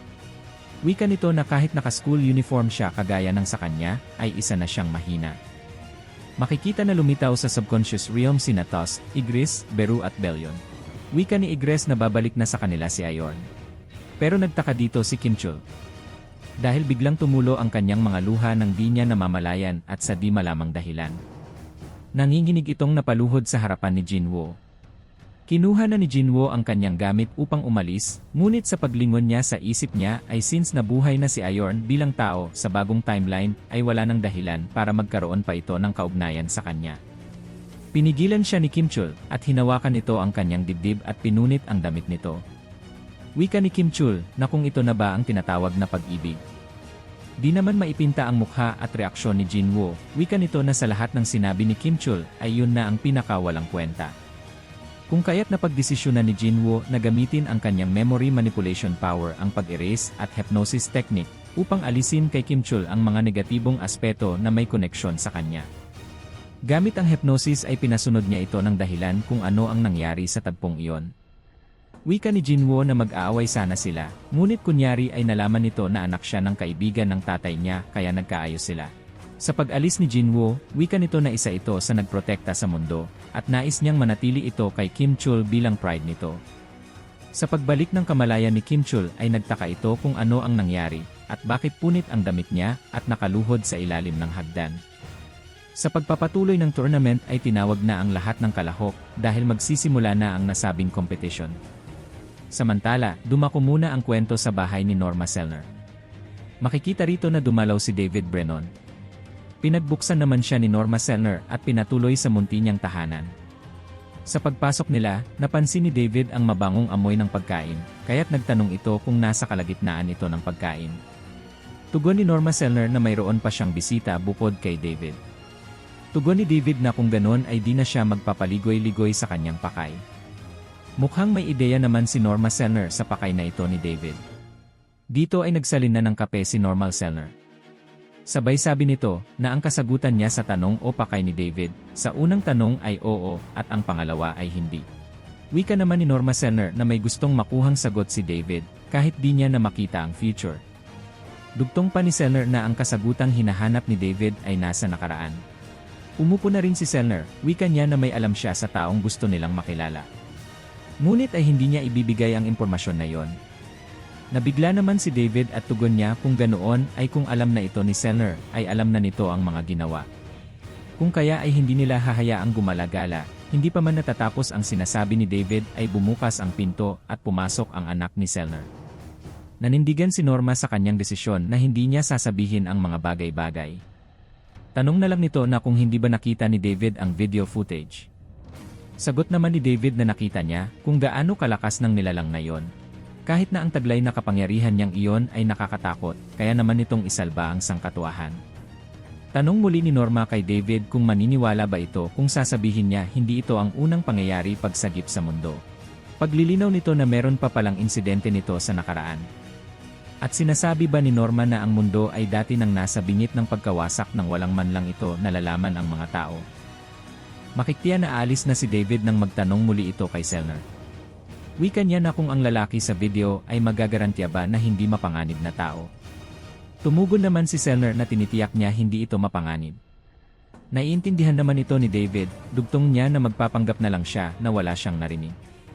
Tinawag na muli ni Selner si David upang alukin kung gusto ba nito ng cookies na ginawa niya. Ngunit tumanggi ito at nagpasalamat sa offer nito, hinawakan niya lang sa ulo ang anak ni Selner. Nagpaalam na Selner kay David, at tila pinipigilan naman ito ng anak na umalis, wika ni David na babalik ulit siya at bibisita paminsan-minsan. Lumabas na rito ang tinutukoy na isa pang bisita ni Selner, si Thomas Andre. Wika nito na hindi niya gusto ang lalaking yon. Kung maaari niya bang bigyan niya yon ng leksyon. Tugon ni Selner na ang competition license nito ay maaaring ma-revoke kung gagawa ito ng anumang gulo o insidente sa labas ng ring. Kinuha nito ang cookies mula kay Selner at nagtanong muli. Wika ni Thomas Andre na marami ang namatay sa aksidente, lalo na sa car accident. Dugtong pa nito na nagawa niyang makaiwas sa anumang aksidente, at nagpapasalamat ito sa ginawang propesya ni Selner. Napatanong muli si Thomas kung bakit siya iniligtas ng araw na yon. Wika ni Selner habang nakatanaw sa labas ng bintana, at dahil sa maraming nagawang mabuti sa nakaraang buhay. Di naman rito makapaniwala si Thomas Andre dahil isa siyang bad boy o devil ng UFC. Tanong ni Thomas Andre na kung anong ginagawa ng tao sa video upang maging dahilan ng pagpunta nito at makipagkita kay Selner. Tugon ni Selner na ang tao sa video ay sinasagip ang mundo. Kaya't wika ni Thomas na ano naman ang ginagawa sa ngayon ng sinasabi nitong hero. Shoutout kay Santino Guzman, 100 likes ang goal natin sa video na ito guys. Like na agad para sa next video. Nagsimula ang video kung saan malapit nang magsimula ang preliminary competition ng track and field, kaya tinawag na ang lahat ng mga athletes na pumunta sa linya. Ipinakita ang isang babae na may athleticism na pangangatawan na nasa line number 4, dilaw ang buhok at may suot na kulay orange na uniform. Ito si Chahain sa pagputok ng starting shot. Nangunguna kaagad si Chahain na ikinabahala ng number 3 at number 5. Subalit ang mabilis na pagtakbo ay panandalian lamang dahil hindi nagpatalo ang katabi nito, at nag-uunahan si number 3 at number 4 nang papalapit na ang finish line. Hindi nagpatalo si Chahain, nakadikit siya sa dalawa at ibinuhos niya ang kanyang lakas upang manalo sa competition, kaya hindi siya makapaniwala na siya ang nanalo sa first round ng preliminary competition. Pagkatapos ng first round lumabas muna si Chahain, tinanggal niya ang kanyang medyas at mayroon pala siyang injury na iniinda habang tumatakbo kanina. Naiinis si Chahain dahil kahit pumasa siya sa first round, alam niyang hindi ito kaya ng kanyang paa upang makasurvive sa natitira pang round. May isang lalaking lumapit kay Cha at sinabing bakit kailangan pa nitong tumakbo kung mayroon namang injury sa paglingon ni Chahain. Nakita niya si Jinwoo at napagtanto niyang isa itong high schooler track and field participant. Sinabi ni Jinwoo kung ipipilit nito na tumakbo kahit mayroong injury, magsusunog lang daw ito ng pera for rehabilitation. Pagkatapos magiging isa itong mahinang runner. At kapag mangyayari yan pagsisisihan ito ni Cha sa buong buhay nagulat si Cha Hain dahil naramdaman niyang parang matagal na niyang kilala ang taong ito pagkatapos na amoy niya ang isang napakabangong amoy. Nagpasalamat si Cha sa concern ng lalaki, ngunit biglang sumakit ang kanyang paa, kaya kaagad inilagay ni Jinwoo ang kanyang palad sa injury. Cha and upang pagalingin ito sinabi ni Jinwoo na tapusin nito ang remaining rounds ng preliminary competition na walang pagsisisi kaya natanong ni Cha Hain kung nagkakilala na ba sila noon. Pangiting sinagot ni Jinwoo sasagutin niya ang katanungan kung mananalo daw ito sa kanya sa running race. Sinabi ni Cha Hain na nakita daw niya ito na tumakbo at nanalo ng first place sa high school team dahil dito, ang results ng preliminary competition ay lalabas na kaya naisip niyang paano kung balang araw mananalo siya. Dapat sasagutin daw nito ang kanyang katanungan. Napangiti na lamang si Jinwoo at tinanggap ang challenge ni Cha pagkatapos lumipat ang eksena kung saan patuloy si Jinwoo sa buhay ng pagiging estudyante. Nag-aaral, nag-ensayo, naglalaro ng video games at dito'y nagulat siya sa pag-uwi niya galing sa school dahil nakita niya ang napakagandang binibini na bumisita sa kanya na si Cha. Nagkasundo ang dalawa na mag-date kaya pinilit ni Jinwoo na mag-aral ng maigi upang tapusin agad ang kanyang exam. Wika ni Jinwoo alam niyang isa lang siyang simpleng estudyante, nakakatapos lang magsisi at exam, ngunit ang kanyang damit ay napakasimple para sa first date. Nakita ni Jinwoo ang isang suit na nakadisplay sa tindahan, kaya ginamit niya ang kanyang shadow magic upang magkaroon ng ganoong klaseng suits. Maayos na ang porma ni Jinwoo, isa na lamang ang kulang si Cha Hain. Nagbilang si Jinwoo unang 3, hindi pa nakapagsalita si Cha sa likod ni Jinwoo. Alam ng ating bida na dumating na ang babaeng hinihintay niya habang naglalakad ang dalawa. Narinig daw ni Cha Hain na palaging mataas ang grade ni Jinwoo kaya tinanong niya kung bakit hindi ito mag-proceed sa university na napili ni Jinwoo. Wika ng ating bida, mahal daw ang expenses.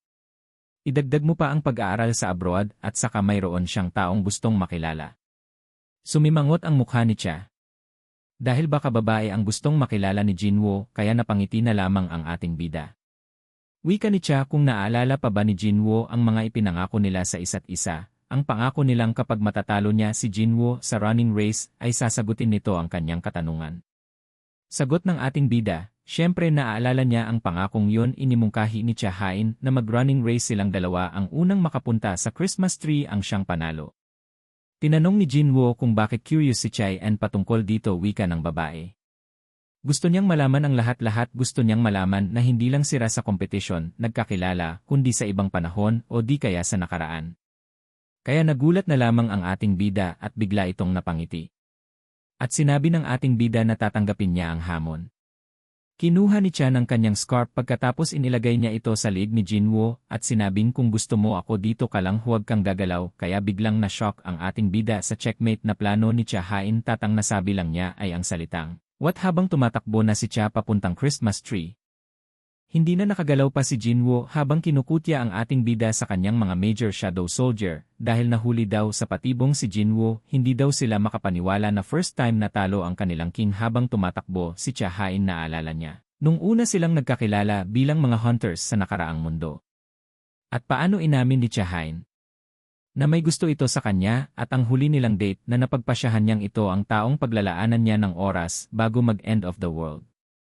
Nakarating na si Cha sa Christmas tree at sinabi niyang siya daw ang nanalo sa kanilang pustahan habang si Jinwoo ay nilapitan si Cha Hain at sinabi niya sa mga shadow soldier na ipikit ang kanilang mga mata. Hinalikan ni Jinwoo si Cha Hain at dito nagsimula ang pagmamahalan ng dalawa. Pagkatapos lumipat ang eksena sa mundo ng mga shadows na tinatawag nilang World of Rest, ipinakita ang mga naglalakihang castle kung saan lahat ng mga shadow soldier ay dito nakatira. Nag-good morning ang isang dragon sa general na si Task. Wika ni Task, iba daw ang mundo sa loob ng Fado World. Mayroong pagkakaiba sa umaga at gabi kaya mas mabuting mag-hello na lamang sila sa isa't isa.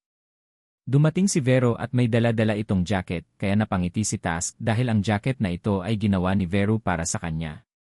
Hindi niya alam kung paano pasasalamatan si Vero.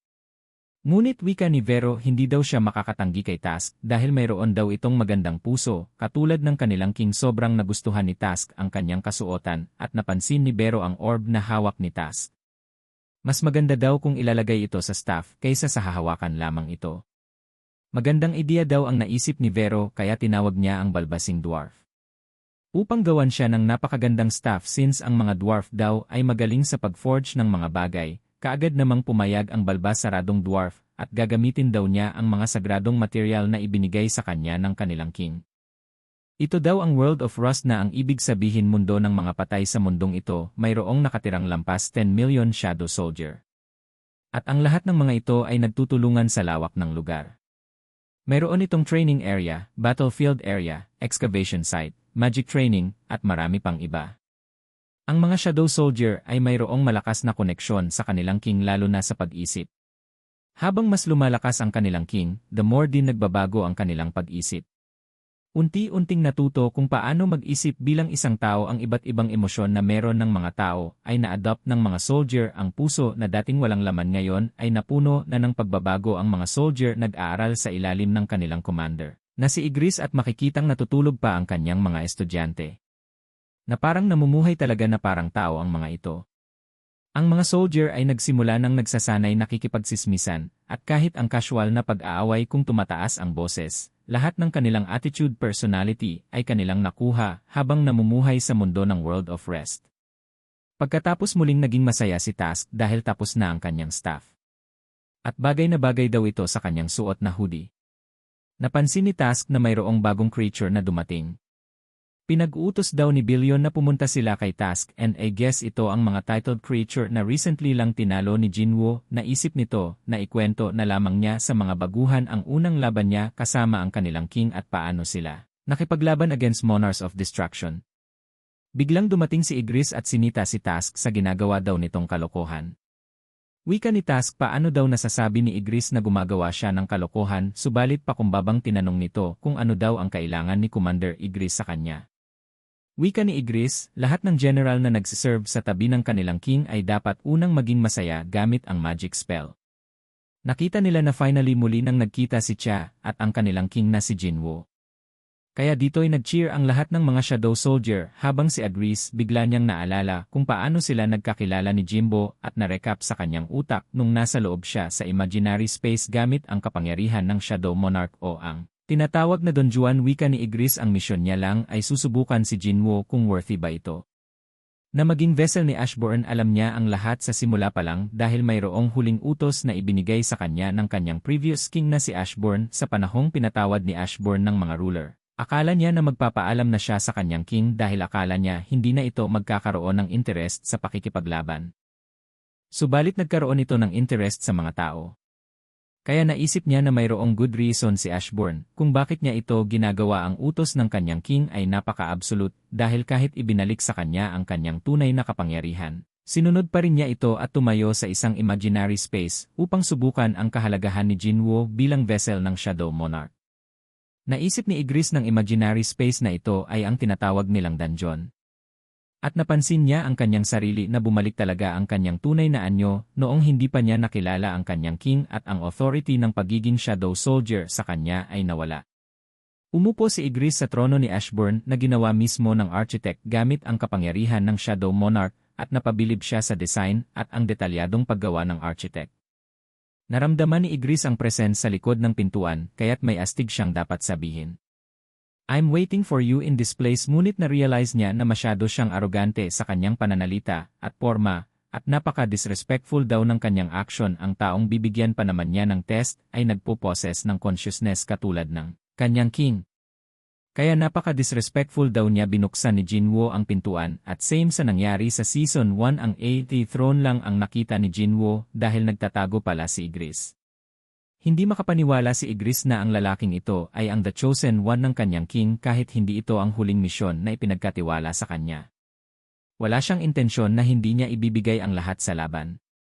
Na-realize ni Igris na hindi worthy si Jinwoo upang maging vessel ni Ashburn, kaya mamamatay daw ito sa kanyang mga kamay at dito'y nagpakita siya upang simulan ang test. Nung simulan ni Igris ang laban na disappoint siya sa magiging vessel ng kanyang king. Wala daw itong talent, walang kapangyarihan, o kahit overwhelming abilities man lang kagaya niya.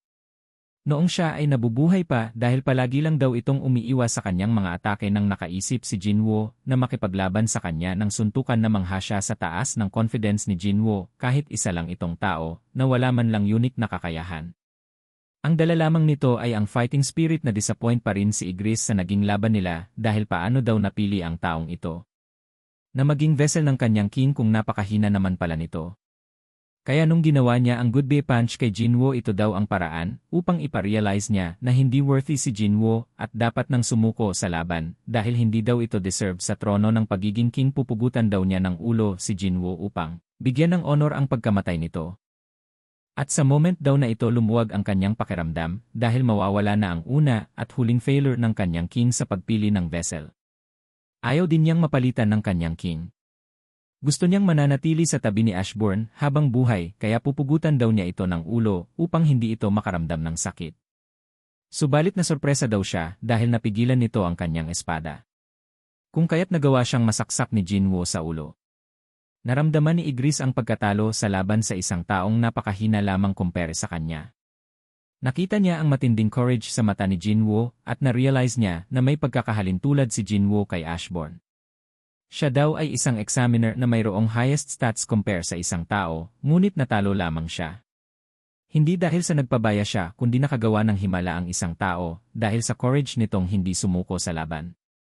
Hindi niya alam kung magiging masaya ba siya sa naging desisyon ng kanyang king na si Ashburn since alam niyang mag-i-end up ito sa pagpapaalam mula noon sa tabi ni Jinwoo. Bilang isang king binigyan siya ng pagpapahalaga kahit isa lamang siyang shadow soldier. Kaya't dito yung nakita niya ang kahalagahan ng kanyang sarili kaya nagpapasalamat siya kay Jinwoo dahil naramdaman niya na hindi lang isang master si Jinwoo kundi kaibigan at kakampi sa laban na kasama niya si Jinwoo sa napakaraming laban habang tumatagal, mas lalong lumalalim ang kanyang loyalty kay Jinwoo kaya tinanggap niya na ito na ang kanyang panibagong king. Pagkatapos ng mahabang laban, lumakas ang army ni Jinwoo at nag-join forces ito sa original Shadow Soldier at finally muli niyang nakasama ang kanyang long-time comrade na si Billion. Mas lalong lumakas ang kanilang king. Ang digmaan nila laban sa mga monarch ay nagpatuloy pa rin kahit ginamit na nito ang Cup of Reincarnation pagkatapos ng 27 years, ang lahat ng kanilang kalaban ay natalo na nila.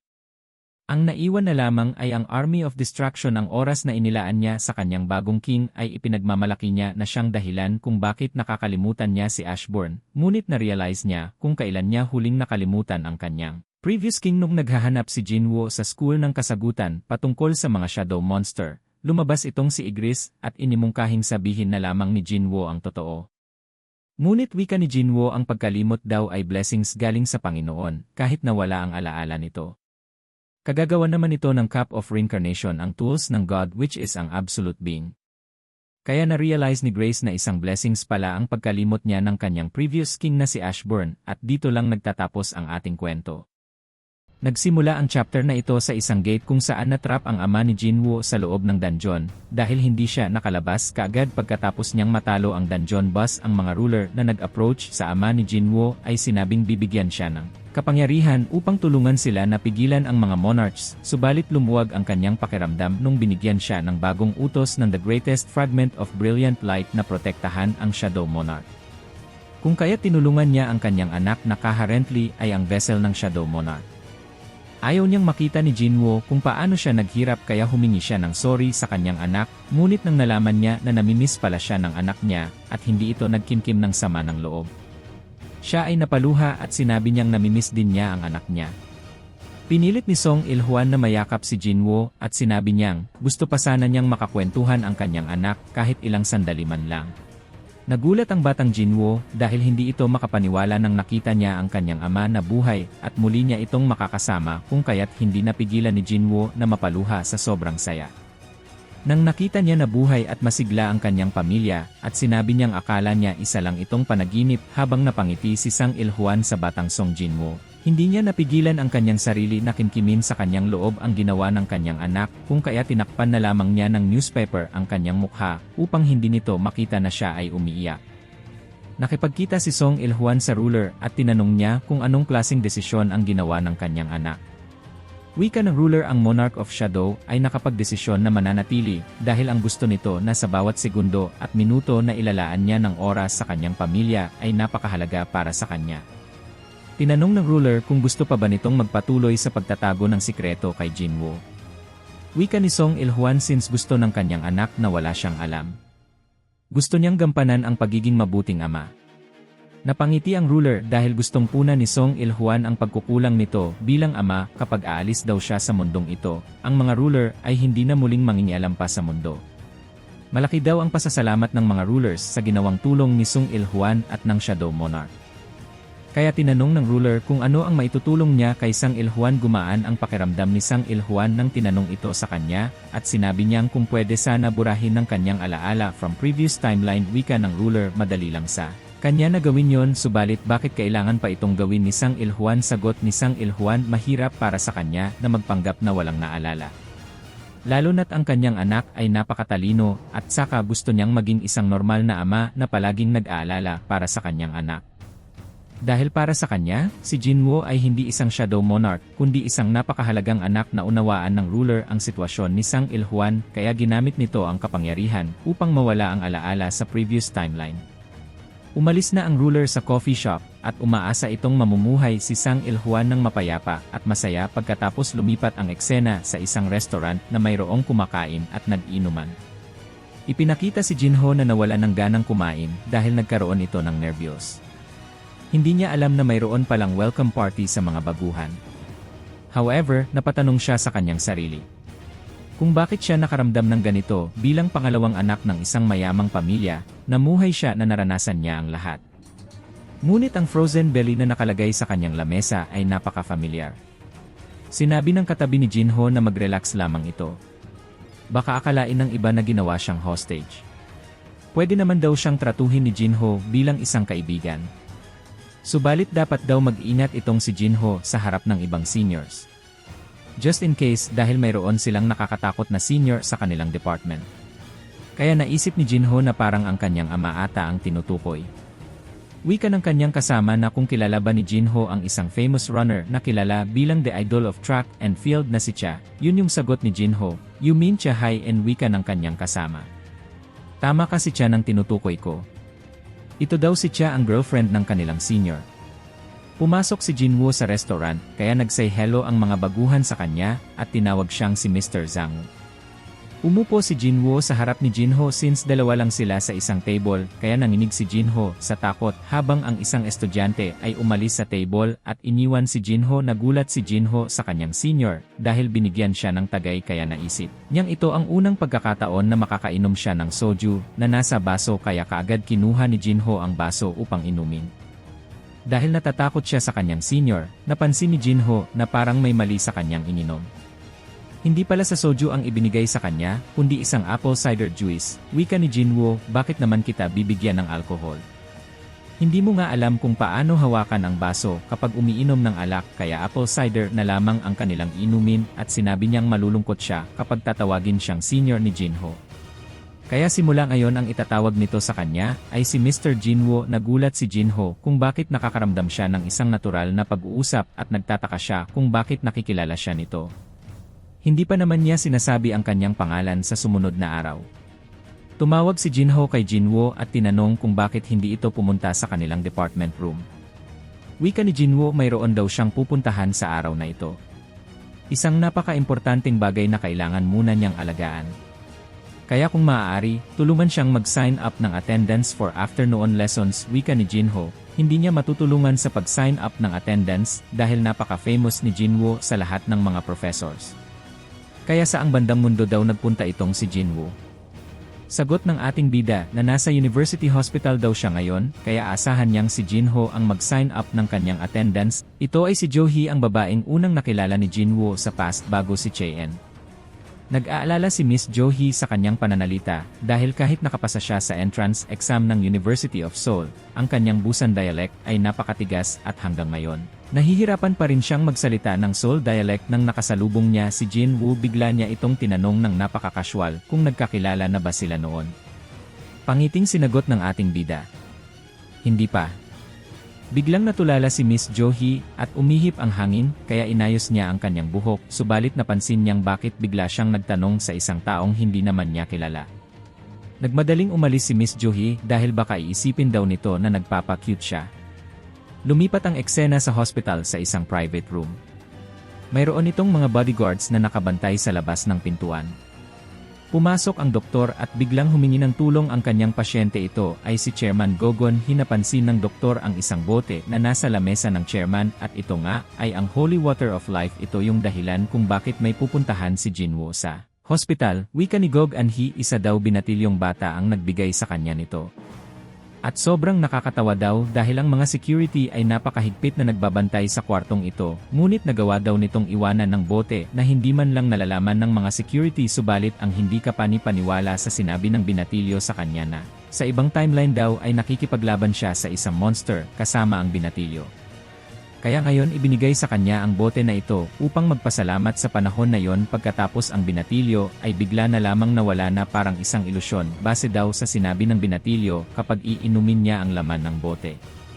Ang kanyang katawan ay babalik sa dati at ang lahat ng kanyang sakit ay mawawala. Tugon ng doktor sa chairman na hindi naman siguro naniniwala ang chairman sa binatilyo. Wika ng chairman, pagod na daw siya sa sakit na ito kaya walang mawawala kung totoo man o hindi ang sinasabi ng binatilyo. Kinuha ng chairman ng Holy Water of Life at tinanong niya ang doktor kung hindi niya iinumin ang laman ng bote. Gaano siya katagal mananatili sa hospital? Subalit hindi nakasagot ang doktor sa katanungan ng chairman. Wika ng chairman, kapag inumin niya ito at mayroong mangyayari sa kanyang masama, kung maaari sana pakilagay daw sa kanyang lapida na si Chairman Gogun-hee ay nakipaglaban sa kanyang sakit hanggang sa huli nitong hininga. Binuksan ni Gogun-hee ang takip ng bote at ininom niya ang Holy Water of Life at pagkatapos humiga muna siya upang magpahinga, kaya umalis na lamang ang doktor sa pagtulog ng chairman. Bigla niyang naramdaman ang gaan sa pakiramdam at ang sigla ng sikat ng araw ay kanyang dinadama. Pagkatapos lumipat ang eksena sa loob ng dimensional crack, ipinakita si Antares, ang unang monarch na isinilang sa kadiliman, ang pinakamalakas na monarch. Ang nag-iisang king na namumuno sa mga dragon at ang kumakatawan sa takot at pagwasak. Lahat ng nilalang sa mundo ay natatakot sa kanya. Para atakihin ng Earth, subalit isang araw sa kanyang paggising nasa loob na siya sa isang human body. Nakita niya sa salamin ang isang mahinang katawan, kaya napangiti na lamang siya dahil ang pangalan ng taong napasukan niya ay si Song Jinwoo, isang irang counter na nakatira sa South Korea. At dahil napakahina nito, marami itong sugat sa buong katawan. Ngunit hindi pa rin daw ito sumusuko sa pagiging hunter dahil sa ina nito na may sakit na eternal slumber. Napabugtong hininga ang Monarch of Destruction dahil madali lang naman gamutin ang sakit na ito gamit ang kanyang kapangyarihan. Napansin niya na nag-ring ang kanyang cellphone kaya sinagot niya ito. May tumawag sa kanya na babae at hinahanap si Song Jinwoo dahil malapit nang magsimula ang kanilang raid. Kaya posibleng malilate na naman itong si Song Jinwoo dahil hanggang ngayon hindi pa daw niya ito nakikita sa paligid. Nalaman ng Monarch of Destruction na ang kahulugan ng late ay isang action na hindi pagdating sa tamang oras, kaya biglang uminit ang kanyang ulo dahil siya daw ay reincarnated ng isang makapangyarihang nilalang at in-address daw nito sa kanya isang action na nagsisimbolo bilang incompetence na nilalang, at yan daw ang mga bagay na hindi daw mangyayari sa isang makapangyarihan na kagaya niya. Tinanong niya ito kung nasaang lugar ang babae. Sagot ng babae na nasa harap sila ng gate. Ginamit ni Antares ang kanyang kapangyarihan sa pamamagitan ng pagpapalawak nito upang mahanap kung nasaang posisyon ang babae. Nahanap na ni Antares kung saang lugar ang gate. Kaya nagtataka ang babae kung bakit siya nahanap kaagad at parang mayroong kakaibang nangyari kay Jinwoo, kaya tinurn off na lamang niya ang cellphone. Ngunit biglang sumulpot si Jinwoo sa kanyang likod at tinanong kung talaga bang na-late siya, habang ang mata ni Antares ay napakapula na parang adik sa kanto, kaya natakot na lamang ang babae at sinabing hindi daw na-late itong si Song Jinwoo. Nakita niya ang isang lalaki na bumili ng tinapay at kape at nagtanong ito sa kanya kung tapos na ba siyang kumain. Kaya nagtataka si Antares kung sino ang mga taong ito at napagtanto niyang baka kasamahan niya ito sa raid na gagawin. Humingi din siya ng kape sa tindahan, ngunit humingi ng paumanhin sa kanya ang lalaki dahil ubos na ang kanilang kape. Sagot ni Antares, walang problema. At biglang kinuha ng napakabilis ang kape na hawak ng lalaki sa pag-inom niya ng kape. Mas lalong tumaas ang init ng kanyang ulo at sinabi niyang ang mga malalakas daw ay dapat kunin kung ano ang meron na nasa mga mahihina. Yan ang common sense ng mga monarch, at pagkatapos bigla itong tumawa na mag-isa. Biglang natahimik si Antares dahil may isang babaeng tumawag sa kanya at nag-aalala kung na-injured na naman ba itong si Song Jinwoo, habang nag-aalala si Miss Jo-hee para kay Jinwoo. Iniisip ni Antares kung bakit napakaingay ng mga tao. Ginather ni Mr. Song ang lahat ng mga hunter at tinanong niya kung papayag ang lahat na siya ang magiging leader sa raid. Napangiti na lamang si Mr. Park at Mr. Kim dahil wala namang ibang mas karapat dapat na maging leader sa kanilang grupo kundi si Mr. Song lang naman. Pumasok na ang lahat ng hunter sa gate at napansin ni Antares na parang may suspicious sa gate na ito. Ito daw yung mga gate na ginawa ng mga ruler upang makapanlin lang ng tao, subalit naramdaman niyang parang mayroong magical energy ng isang monarch sa loob ng gate, kaya kailangan talaga niya itong matingnan kung ano ang meron sa loob. Pinapaalalahanan siya ni Mr. Kim dahil alam nitong palagi itong nai-injured during raid kaya naisip niya Antares na isang loyal sa board dinate itong si Mr. Kim. Pumasok na si Antares sa gate at ang lahat ng nakalaban nilang beast monster siya lang ang mag-isang tumapos na walang kahirap-hirap kaya napagtanto nilang may kakaiba talagang nangyayari kay Jinwoo o baka ang mga mahihinang monster lang ang nasa loob ng dangon subalit hindi daw nila nakikita ang galaw nito na sobrang bilis pagkatapos niyang tapusin ang lahat ng mga beast monsters. Sinita niya ang kanyang mga kasamahan. Kung bakit nakatayo lang ito sabihin daw kaagad sa kanya kung saan ang sunod na daanan, wika ni Mr. Song na dapat kailangan nilang pagbotohan ng ganitong bagay. Ngunit pinatulog ito ni Antares kaya nagulat ang lahat at sinabing sino ang gustong bumoto kay Mr. Song walang nagsalita kaya siya daw ang nanalo sa botohan. Nagtungo ang lahat sa pinakailalim ng dungeon at nag-aalala ang mga hunter. Dahil baka biglang magsara ang gate ngunit nakita nila ang napakalaking pintuan na ramdaman ni Antares na parang hindi ito magiging madali kaya binuksan niya ang pintuan pagkatapos kinuha niya si Damulag at una niya itong ipinasok sa loob ng Kartenon Temple. Napansin ni Antares na wala namang nangyari sa taong una niyang ipinasok kaya pumasok silang lahat sa loob. Namangha ang lahat dahil ngayon lang nila nakita ang ganitong klaseng dungeon. Inutusan ni Antares na magsikalat ang mga hunter upang i-check ang bawat area. Napansin nila ang napakalaking statwa sa gitna kaya napagtanto nilang ito ang boss ng mga monster. Napansin din nila ang malaking stone tablet na hawak ng isa pang statwa, ngunit hindi nila ito nababasa kung ano ang ibig sabihin na nakasulat. Wika ni Antares na ito ang commandments of the Kartenon Temple, subalit bigla siyang hinawakan ni Miss Johi sa likod dahil may something wrong daw sa malaking estatwa. Tinapik ni Antares ang kamay ni Miss Johi, kaya nagulat tuloy ang babae kung bakit biglang nag-iba ang pag-uugali ni Jinwoo, maya-maya bumukas ang mga mata ng malaking estatwa. Naikinagulat ng lahat dahil nag-unleash ito ng napakalakas na laser beam, habang si Antares nainis dahil minamaliit siya ng atake dahil ito ay napakahina kumpara sa kanyang kapangyarihan. Sinalo ni Antares ang atake na ikinagulat ng lahat dahil nakita nilang gamit lamang ang dalawang kamay ni Jinwoo na pigilan ang napakalakas na atake. Nag-charge up ng blast breath attack si Antares at pinakawalan niya ito towards estatwa ng absolute being kaya bumagsak ang mga panga ni Miss Johi, Mr. Kim at Mr. Park sa nasaksihan nilang kapangyarihan na inakala nilang si Song Jinwoo. Kusang gumalaw ang mga Night Colossal at kaagad sumalakay towards Antares upang magsagawa ng atake kaya nagsisitakbuhan ng lahat dahil sa mga malalakas na pagsabog na ginawa ni Antares. Nagliliyab si Antares sa kanyang pagkapanalo dahil nagawa niyang mawasak ang lahat ng mga statwa sa loob ng Kartenon Temple, kaya nagalit ang architect at nagpakita ito sa Monarch of Destruction upang kalabanin ang nagwasak sa kanyang creation. Kaagad sumalakay si Antares towards architect kaya isang atake lang tapos kaagad ang laban, wika ng Monarch of Destruction. Hindi daw siya naparito upang kalabanin ang mga peking statwa. Gusto niyang makalaban ang may napakalakas na kapangyarihan.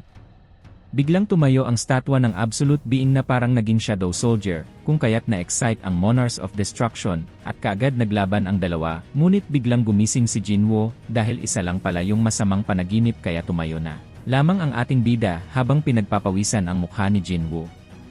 Nagsimula ang chapter na ito sa isang lalaki na kakasimula palang magtrabaho bilang pulis. Si Lee Zihan mula daw nung nagsimula siyang magtrabaho bilang pulis. Palagi niyang naririnig ang isang rumor, isang detective na kilala bilang ghost sa Central Police Violent Crime Department. Ito ay dahil nahuhuli ang mga kriminal na galing sa unsolved criminal investigation o ang tinatawag na cold cases. At ang detective na ito ay mayroong 200% arrest rate. May isang lumapit na kasamahang pulis at binigyan siya ng kape, wika ni Lee Zihan. Nilipat daw siya ng chief department. At ang makakasama daw niya sa trabaho ay si Mr. Song ngunit nalaman niyang si Mr. Sang ay ang ghost detective kaya't dito'y napaubo siya at tumalsik sa kanyang mukha ang kape na ininom niya at sinabi ng isang pulis na ang kape na ibinigay niya ay hindi para sa isang baguhan kundi para kay Mr. Sang. And speaking of the devil, si Mr. Sang na tinaguriang Central Police Ghost ay dumating na at hinanap kung nasaan ang kanyang newbie dahil tuturuan daw niya ito. Napangiti ang baguhan dahil hindi daw galit si Jinwoo na ininom niya ang kape nito at tinanong kung anong gagawin nila sa araw na ito. Wika ni Jinwoo sa isang baguhan, bakit daw ito gustong maging pulis? Sagot ni Lai Zihan, gusto daw niyang hulihin ang mga bad guys kaya tugon ng ating bida. Yan daw ang gagawin nila sa araw na ito. Lumipas ang ilang araw hindi kinaya ng baguhan ang mga trabaho dahil buong araw sila nang huhuli ng mga kriminal. Kaya palagi na lamang itong natutulog during duty hours. Naisip ni Jinwoo na magaling manghuli ng kriminal ang baguhan kaya worth it daw ang mga itinuro niya. Napansin ni Jinwoo ang isang babae na sinasabi nitong hindi daw nag-commit ng suicide ang kanyang best friend.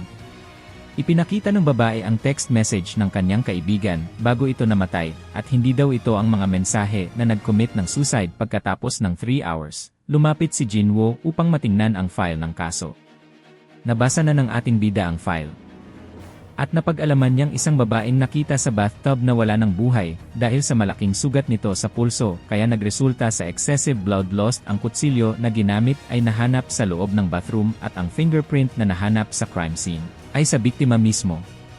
Subalit ang biktima ay mayroong napakamasayahing personality na kaya naisip ni Jinwoo na siguro nakaranas ang biktima ng matinding depresyon. Wika ni Jinwoo, wala namang kakaiba sa file. Tama naman lahat subalit titingnan pa rin niya ito.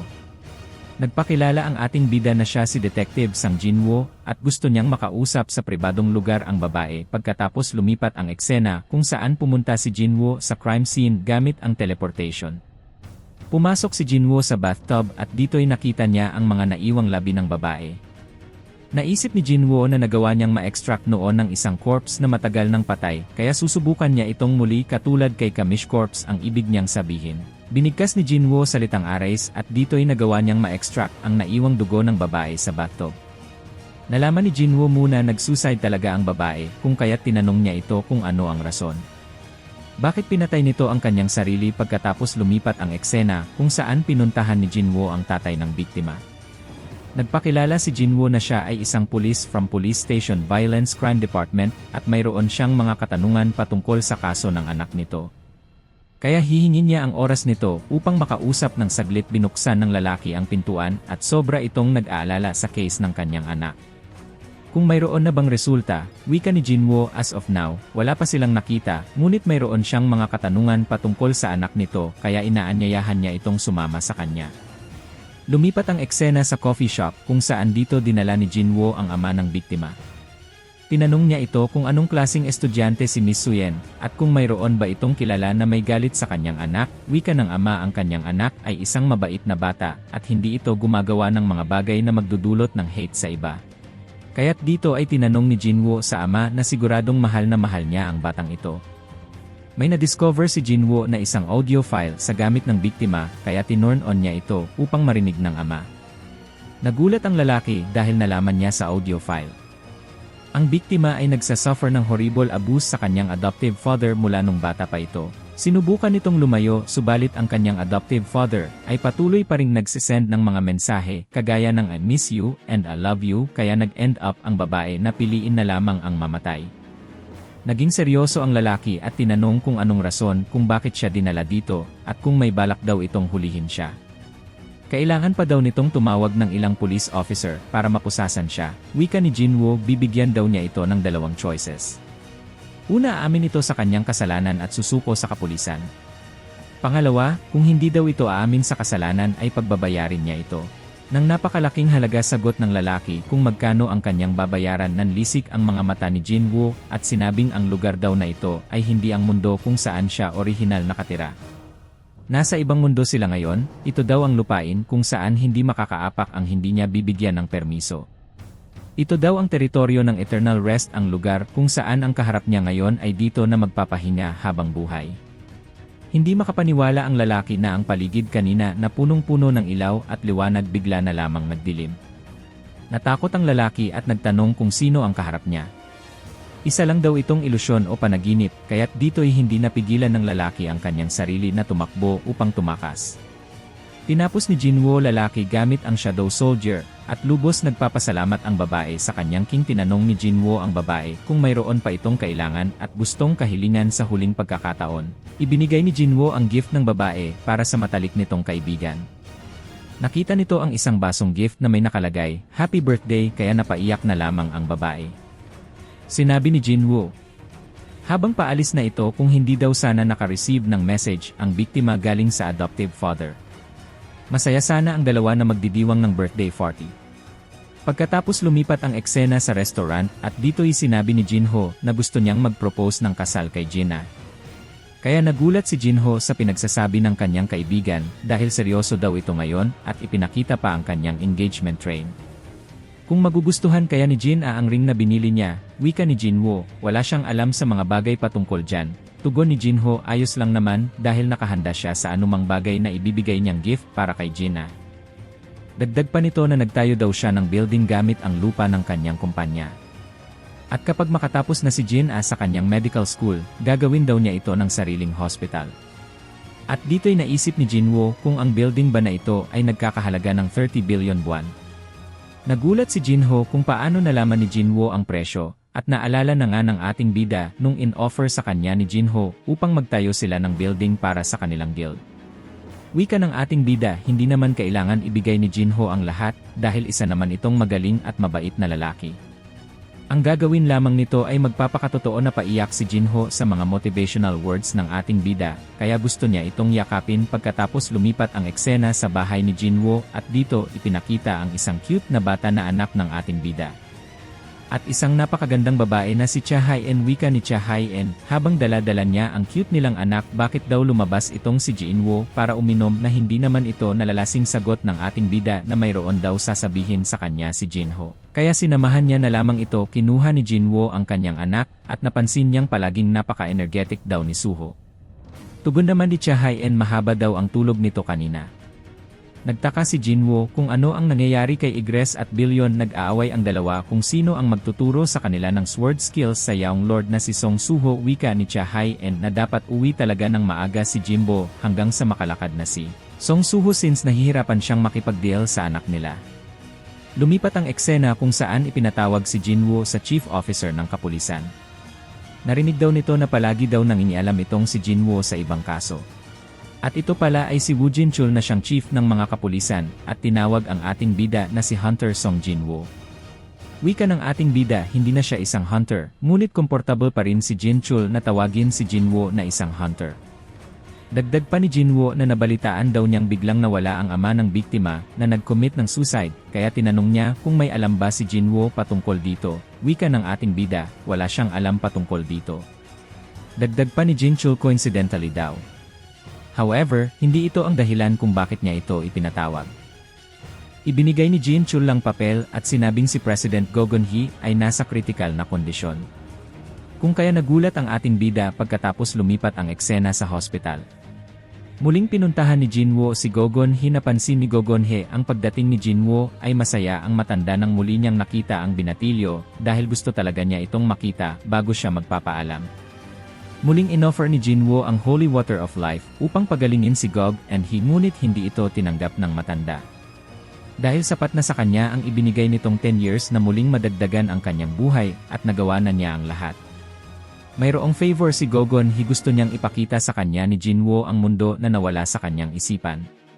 Gusto lang niyang malaman kung ano ang kanyang kahalagahan sa nakaraan. Sagot ng ating bida, ito daw yung memories na hindi gustong balikan ni Go Gun-hee. Wika ng matanda, ayos lang dahil gusto lang niyang balikan ang mga alaala na nawala sa kanya.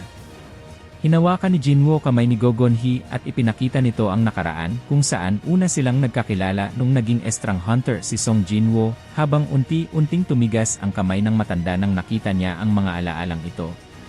Napakamot sa dibdib si Go Gun-hee nung nakita niya kung paano niya kinalaban ng Ice Monarch at napaiyak si Jinwoo nung namatay siya sa nakaraan. Napaluha si Goni habang naalala niya ang lahat at hinawakan niya ang kamay ni Jinwoo dahil lubos siyang nagpapasalamat at masaya siyang makita ang isang batang bayani katulad ni Jinwoo. Sinabi ng matanda, kahit magiging isa siyang malamig na bangkay, patuloy na mananatili sa kanyang isipan ang honor na ito. Naging zero ang heartbeat rate ng matanda kaya nag-say rest and peace ng ating bida, habang masaya siyang pinupunasan ang luha ni Gogon. Umalis na si Jinwoo sa hospital at tumawag si Chae-en sa kanya dahil ang kanilang anak daw ay lumilipad. Naguguluhan si Jinwoo dahil instead na unang matutunan ng isang bata ay ang paglalakad, bakit lumilipad ang kanyang anak.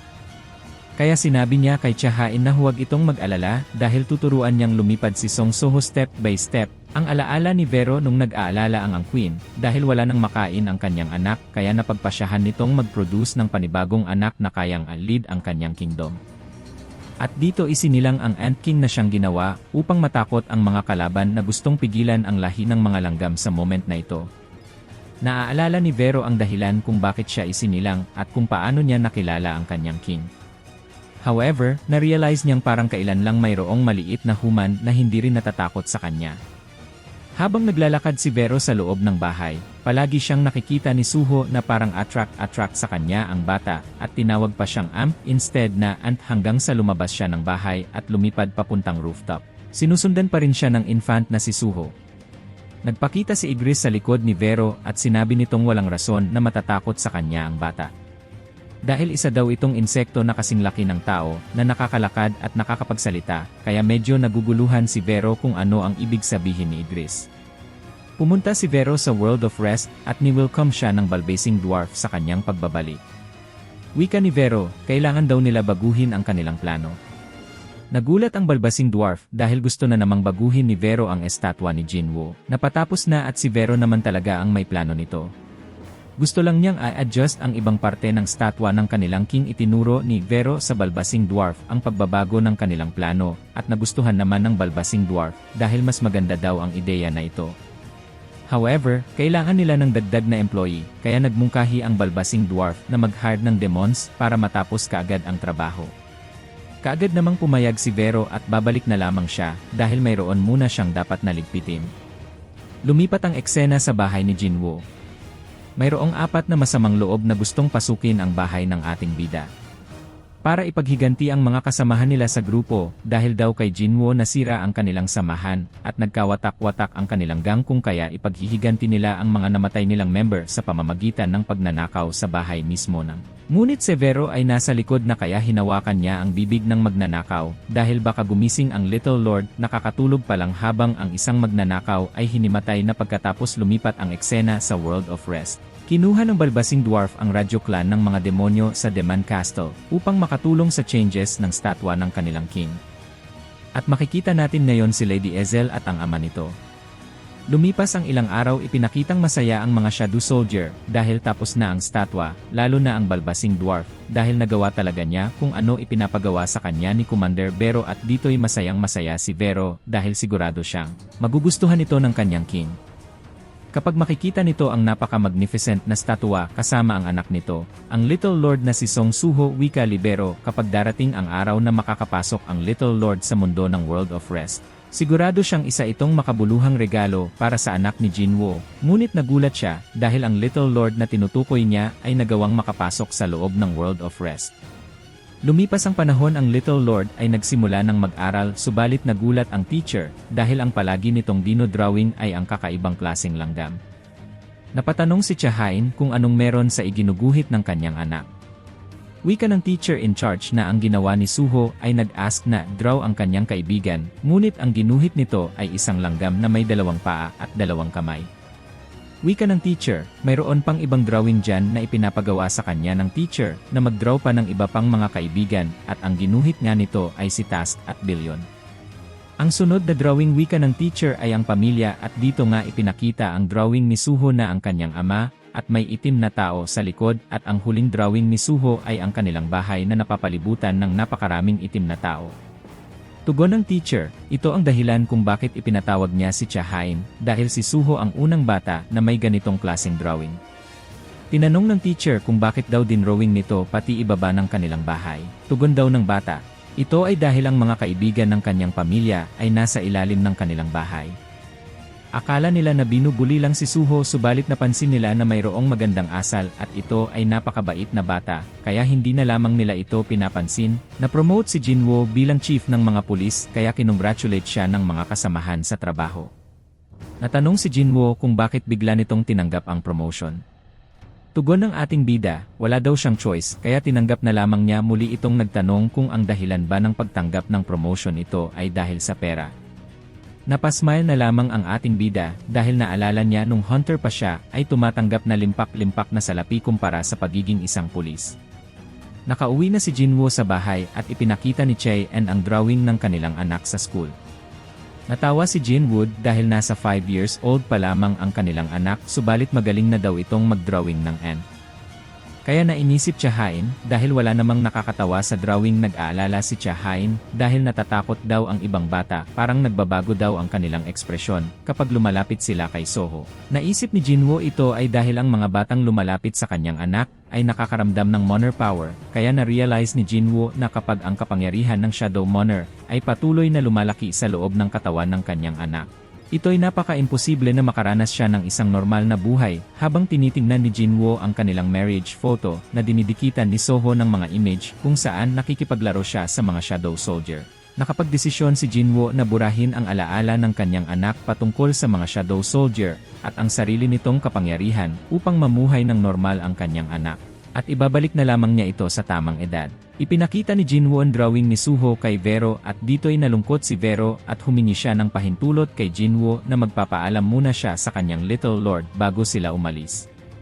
Umiyak si Vero habang nag-say goodbye kay Soho at si Suho naman binabanggit ang salitang commander at habang ito ay tulog.